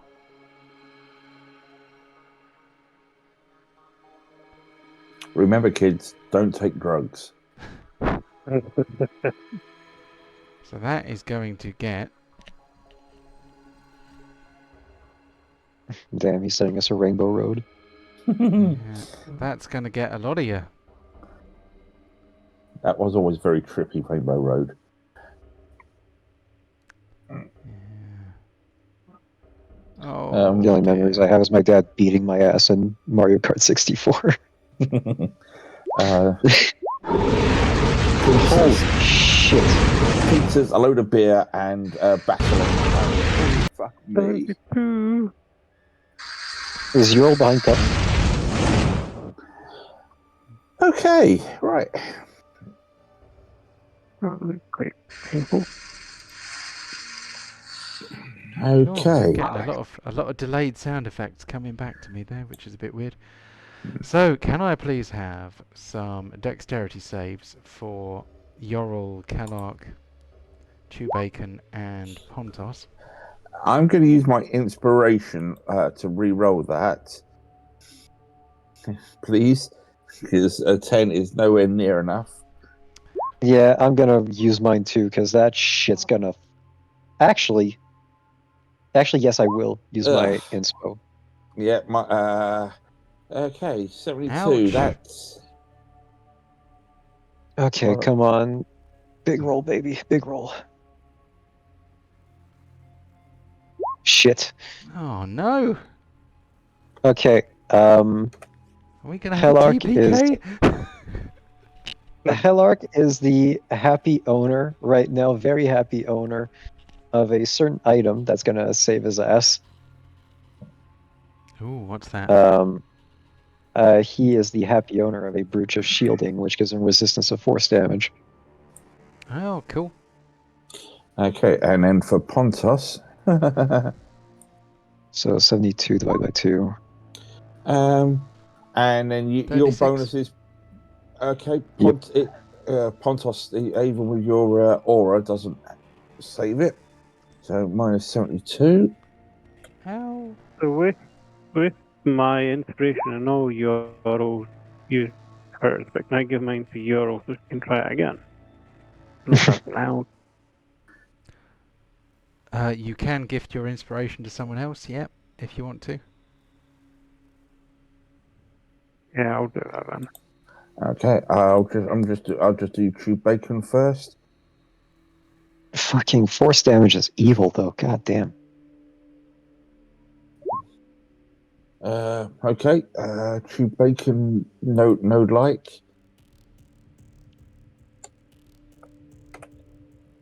Okay, right, let's go back to Yorl's character sheet. Once more with gusto, come on.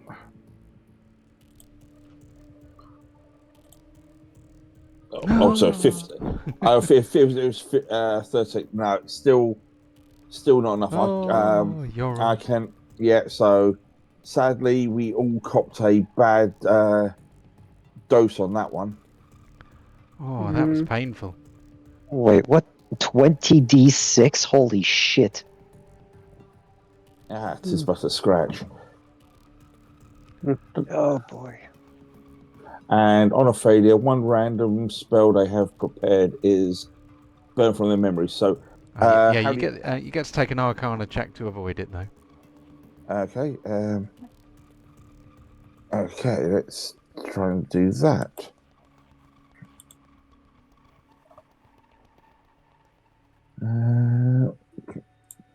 Roll. No.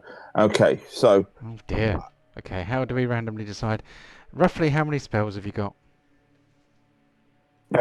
I'm Oh. I'm a level 15 wizard. So you have a lot of spells. Um, does it actually tell you what the number is on the character sheet somewhere? Well, it also depends what level spell. So 1, 2, 3, 4, 5, 6, 7, 8, 9, 10, 11, 12, 13. Oh, wait a minute. Is it memorized spells or... Oh, right. Prepared spells. Okay, prepared spells. So we have 1, 2, 3, 4, 5, 6, 7, 8, 9, 10, 11, 12, 13, 14, 15, 16, 17, 18, 19, 20. You have 20 prepared spells. So we shall roll a d20 and just count through them. 16. So I think that's my crown of stars. 3, 4, 5, 6, 7, 8, 9, 10, 11, 12, 13, 14, 15, 16. That's disintegrate. Oh shit, hang on, I need to roll Constitution real quick. Yeah, right.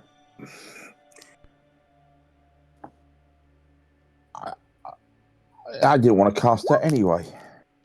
Okay, I think I maintain concentration. So you have basically forgotten the disintegrate spell until your next long rest. That's not going to affect Pontos and Tube Bacon. Paladins. Do paladins have prepared spells, or do they have all the spells all the time? Yeah, I have all of them. They know all the spells. They prepare which ones they have each day, same as any other spellcasters. Ooh, okay. I mean, there's a difference between known spells and prepared. Like, I don't have a spell book with my known spells. It's just something that I just like, hey, Saluna, I'd like to know this tomorrow, and then I get it. I don't know what the ruling is. You're not you don't have to remember it, do you? You just have to... It's not like you learn a spell and hold it in your memory, is it? It kind of... It's functionally slightly different to that, isn't it? Well, functionally it's Well, for identical. Paladins, it's a manifestation of my willpower, isn't it? Yeah. Okay. I'm not going to make you do that as well then. Okay. So, should we have one more round, or shall we go straight in for the awards, since it's gone quarter past? I think we can do one more round just to get back into it, unless people want to crash. We need to get our One comeback second. on his asshole. Yeah. Okay. Right. Phrasing. Let's have your turn Yeah, then. yeah. So, Kalark, what you gonna do? Kellark's gonna smack this bastard. Sounds like Hang a on. plan. Corner. Yep, sounds like a Kellark plan. So, are you going to end up with lots of silly Oh, Jesus Christ, yep. Ah, Hang on. we don't know why he's doing that. What I might do is pull him out again. Hang on. Get rid of the other one. Oh, hang on. It still worked. Alright, I'm putting this one there instead. Also, it's a +1 that wasn't added to the calculation. Yep. And since that hit, you can bet your ass I'm cranking a level 4 spell slot into this for a inspiring smite. Cool. Right, let's have it then. So hang on, I just need to make sure. About 5d8 in it. Yeah, Divine Smite feature. Okay, yes. So it's going to be 5d8 unless it's a undead fiend or otherwise. No, it's not. It's not undead or a fiend. All right, so 5d8 radiant, and as my class feature, I can give 2d8 plus my level in temporary HP to someone, Hmm. which will consume my bonus action. Is it right? So 10, Is there a range 15. for it, or is it anyone who can see you, sort of thing? Within 30 feet. All right.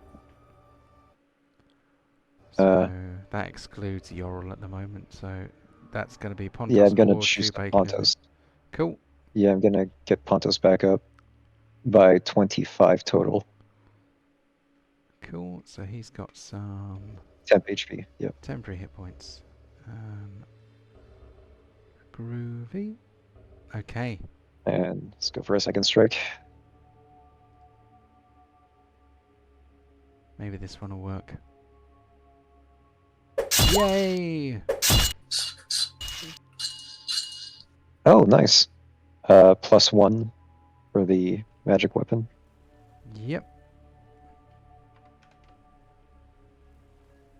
Oh shit, that thing is gonna hurt. That's it.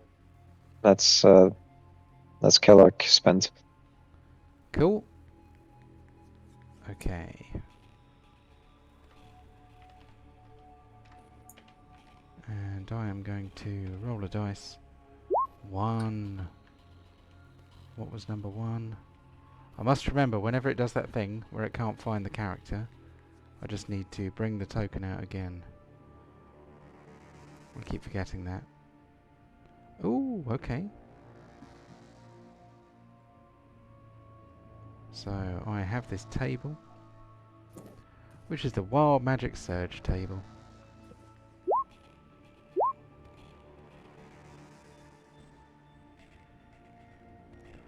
And that is going to happen at a random location within 60 feet.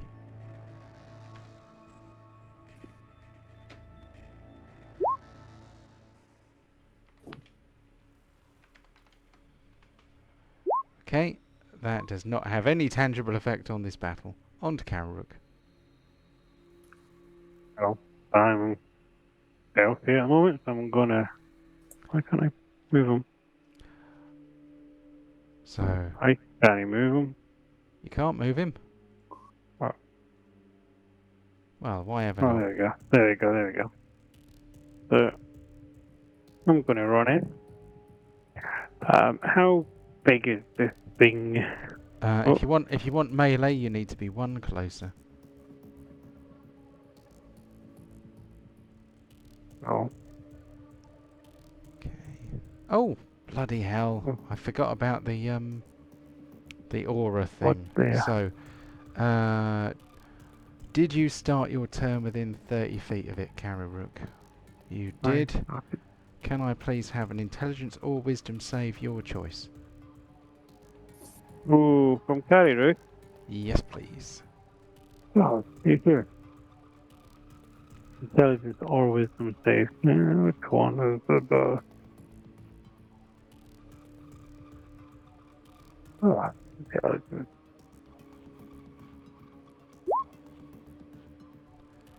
18. What was the DC again?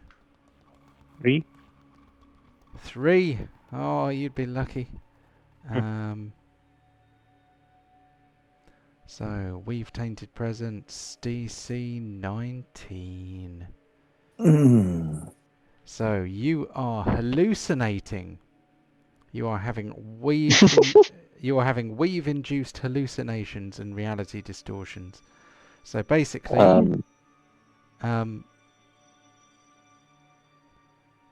21 doesn't pass. Oh, bloody aura. Yes. Okay, it passes. Awesome. I So like that.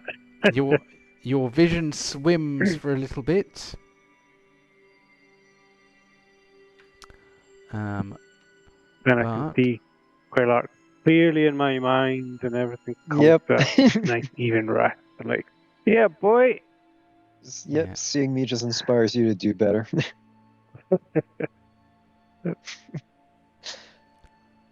And inspires And that- John to make sure that I have more character restrictions next time. So I'm using my god there, but when I click on the dragon thing, it says no attribute found. Which attribute is it saying is not found? The name of character name, Oh, why is it doing that? character name, Oh, right, hold and on. blood If you type. just proceed through with the attack, it should calculate it. Let me pull him out again, because I fixed this a minute ago and then it came back again. So see what happens now. Could be better. Hopefully you remembered how much health it's got, John, with these new characters. Yep. So 1 sec. Size, how big is he? Did you say? How big is he? Yeah. He is 4x4, so that makes him one size larger than huge, which is gargantuan. Awesome. Oh God. Let's go ahead. There's a 23 hit him for a lot of damage. That was a hit, but I don't know why it says he's dead, because he ain't dead. 500. I really need to nerf that thing. You were supposed to kill gods with it, not not monster of the week. That's quite a lot of damage. But it is a lot of damage, and Like, it is sorely wounded. However, he is not dead. okay. Let me work out how much. There's 5 moves. I'm going to use it. Okay. Yep. I'm going to continue. And Wait a minute, you just attacked with advantage. Why did you attack with advantage? was he prone? And I'm in melee Oh, with someone that's put on I fire. didn't tell you he stood up, did I? And as He a rogue, stand you up. can do that. Okay, that's fine. Don't redo it. 23 is definitely a hit, so that's fine. And that was the one on the left anyway. So you, yeah. Yeah. So the power of the Godslayer is definitely going to diminish, since it is. It should have melted when you killed a god with it, but I forgot all about it. So it gets very, very hot. It's starting to melt. I only remembered the moment he said what size is, like, oh shit, I remember I this was one. like, oh no! I'm like, oh yeah. Alright, and I'm going to use my other 10-foot movement just to move up here a little bit. With my hot dagger in hand. And I'll be done. Okay. Hold on. You are currently occupying his square, so I'm going to send him to the back. I'm going to move you here, because you can't stand on top of him. Okay. So, Karok moves over there. We move on to Yorl. Okay. Yorl's after that acid attack. She's feeling a little bit woozy, but she's going to stagger out to here. And she's going to.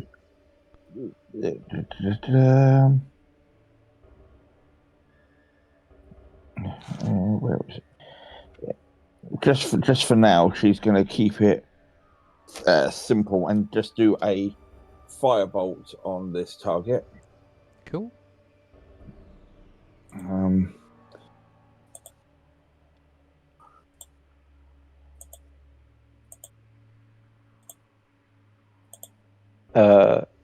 I think you removed the creature from the turn order.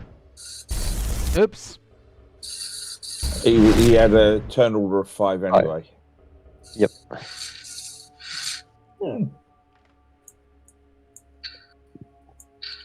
10 and then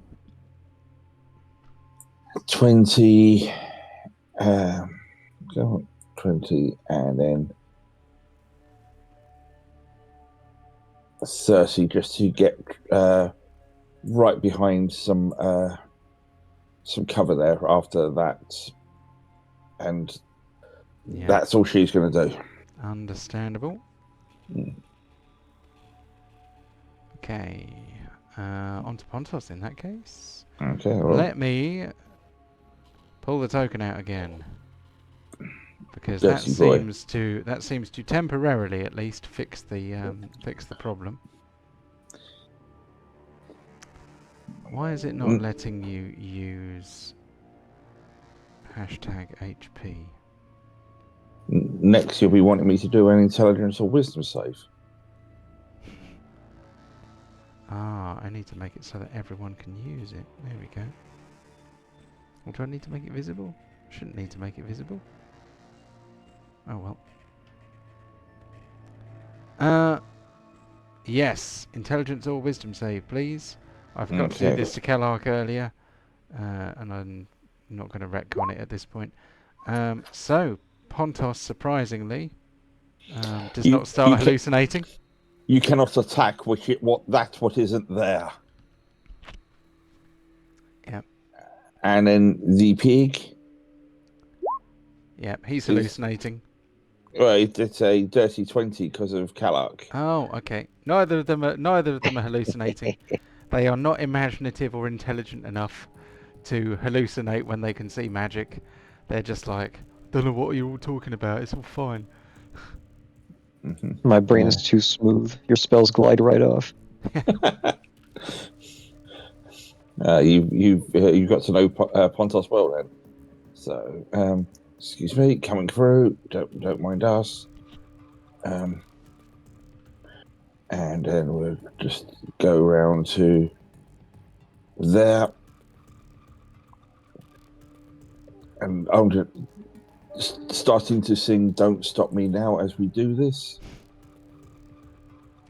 Don't stop me now. I'm having such a good time with my big hammer. First, we go the pig. And I do some damage. You do some damage. And then we'll have another go with the pig, with all of the error messages once again. Oh, really? But it doesn't stop it. For a little bit more damage.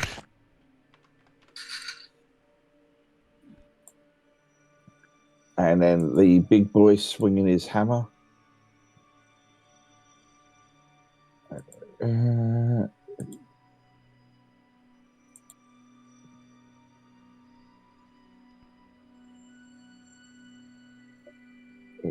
Come on, why is it stopped like that?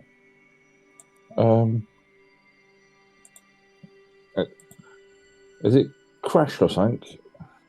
It is possible. Let me try and work out what's going on here. You see, the sandbox has been remarkably stable today.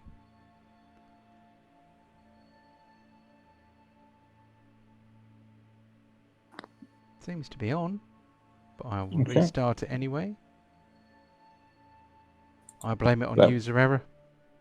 Yeah, let me know when I can start again. Go for it. Okay, right. So you go for all of the lovely options, and two-handed, and swing, bada bada bada bada. And it's just saying choose target, and I've already chosen the target. I've got all the error messages to show I've chosen the target.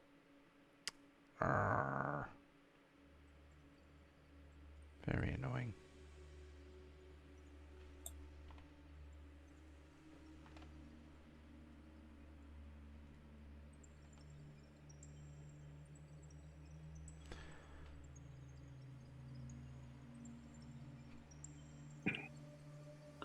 Yeah, I have no idea what's going on there. The sandbox is operating. It should be working. So, oh, maybe it was just delayed action.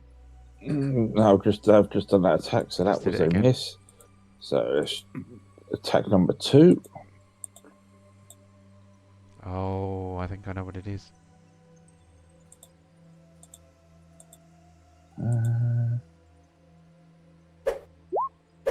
Oh, come on, Pontos. And one more. Come on.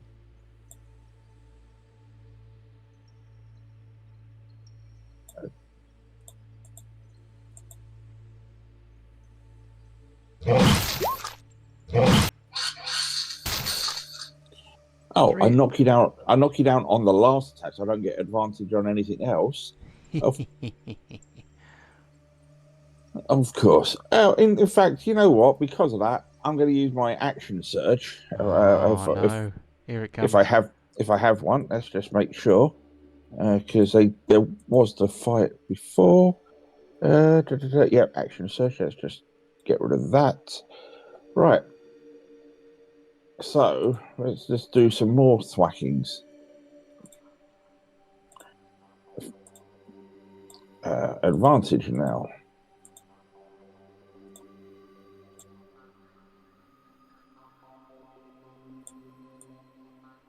And it's frozen on me again. Curses foiled again. Give me something to hit.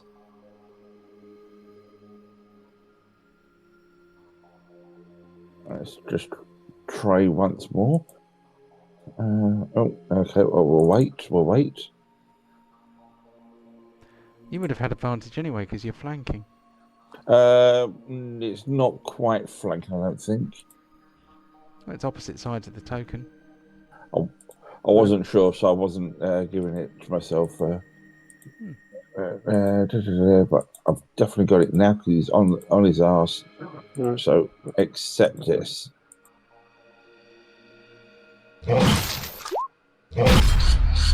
Ooh, pain. That's a good boy. Let's just keep going with these with the action searches.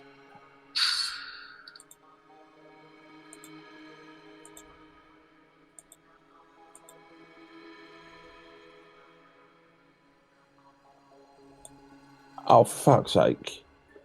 God damn you, Sandbox. What's up with this thing? It's like, oh, you're trying to get this round over with? You're tired? Eat shit. Yeah. And this is where sometimes just rolling bog standard normal dice without any of these fancy macros. Yeah.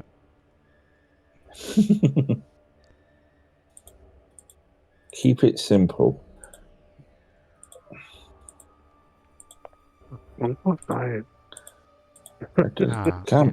It looks like I don't actually have to get rid of that other token. If I just pull one out again and then delete it, it seems to refresh the one that's there.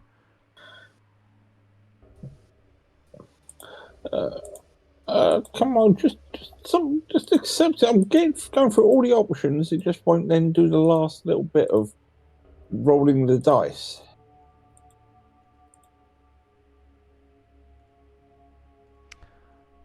Let me have a go. So, Flame Hammer of Doom. Click on target. Yep. Do And you get all the options.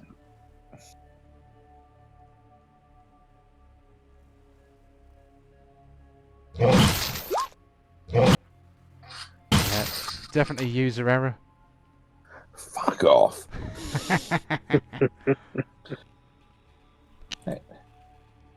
Right, and last is that right? Come on. Right, so I mean, I'm clicking the same options, no different. How many attacks has he got? Bloody hell. 1, 2, 3, 4, 5. He's still got one more. Oh. This is his 6th one, and it's just not accepting this.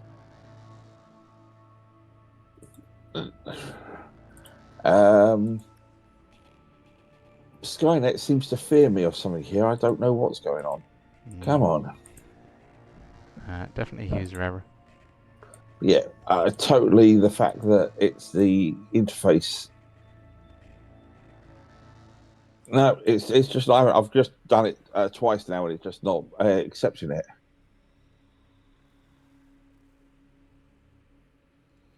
Hold on. Allow me to attempt to do it for you. There should be no difference. Well, you see, that's where the user error comes in. When it's a different user, it works.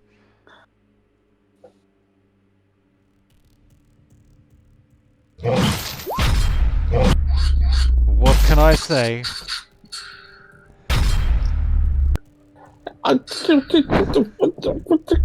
Bollocks! I mean, are you even getting the whole list of errors come up?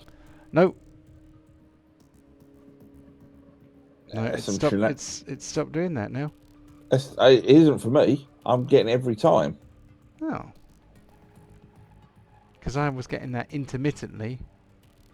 But that's all he can do anyway. But yeah, that. He is blooded. He's going to have his turn.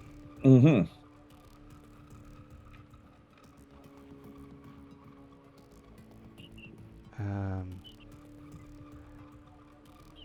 Hold on. Clearly he has multi-attack. I'm just not quite sure how multi-attack, because that was something that I neglected to put on the thing, which is what I sometimes do. It's been quite a long day.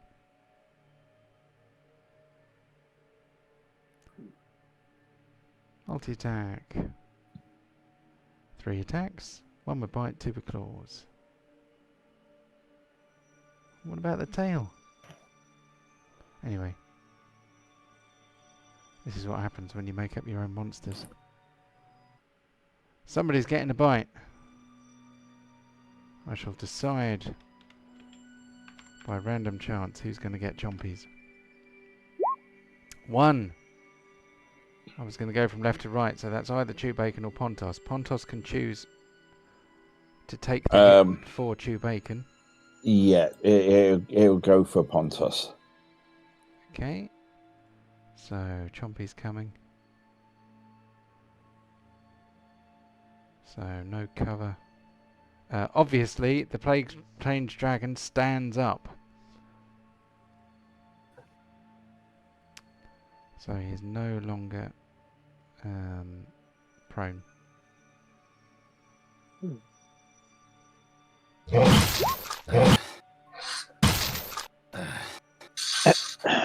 But Pontos has relentless endurance. Okay. So, he's on 1 in that case then. Yes. I ain't heard no bell. Then we are going to have a claw attack on Kararuk. Oh my god.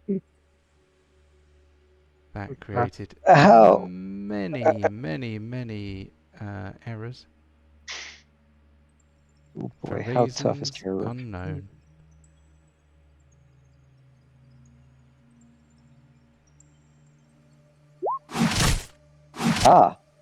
AC of 0, damn, that's unfortunate. Character is killed instantly for massive damage. That guy can survive It's- 31. Damn. So 31 would not have obviously killed you with massive damage, but you do take 31 points of damage. I shall do AC that of 0 though. manually, yeah. You can halve that, Chris, remember? I can indeed with my cunning. The dodge, isn't it? undodgy can. Yeah, Yeah. let me tiny dodge. Oh wow. Take me down. You got 1 point less than the maximum possible damage there. That's still quite painful. And then I'm going to do a claw attack on Kellark. And I am getting error messages again. Why? This dragon is just the embodiment of chaos. Yeah, it's because he's so magical. 21 points of damage for Kellogg. Another instant kill. Yeah. Kellogg's built out of twigs and hopes. But he ain't dead. Nobody dead. Okay. Oh, hang on. Gotta roll something before we dip. It's automatically done a concentration save for you, but we can... Oh, it did? Okay, cool. yeah. Right. Cool. So, let's call that fight there for now.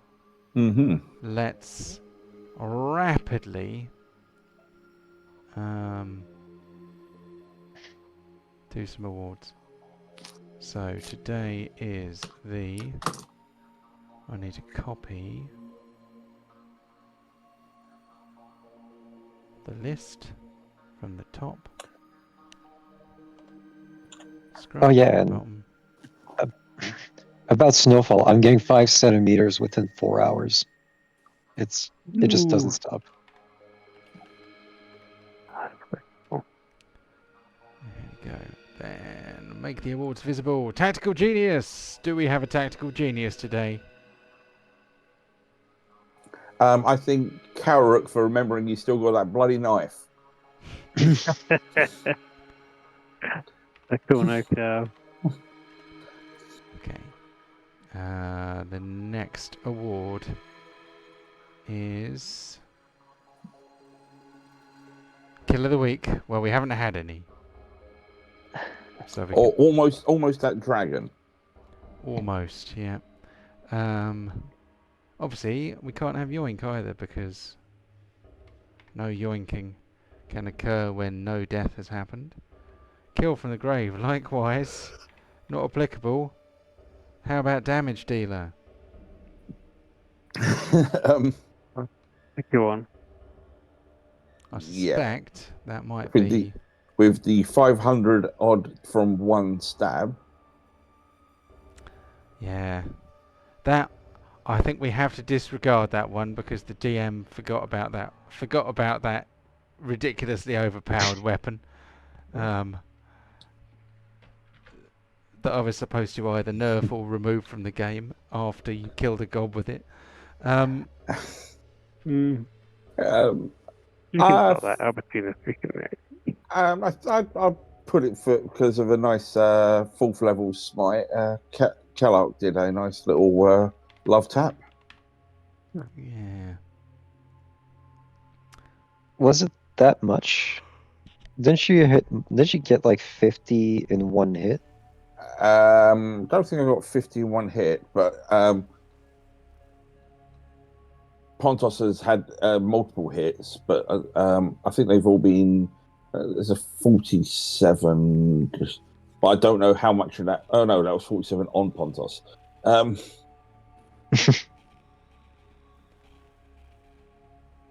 Alright, shit, I'll take it. Mm-hmm. Cool. Okay. Well, what else we got? Best supporting role.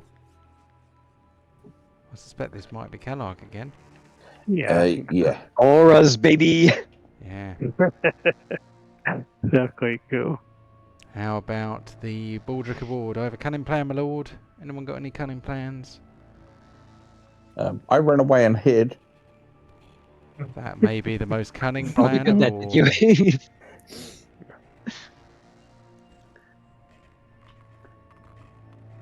Oh god. So that would be Yorl, who is Yoro, if you read the YouTube subtitles. Role player of the week.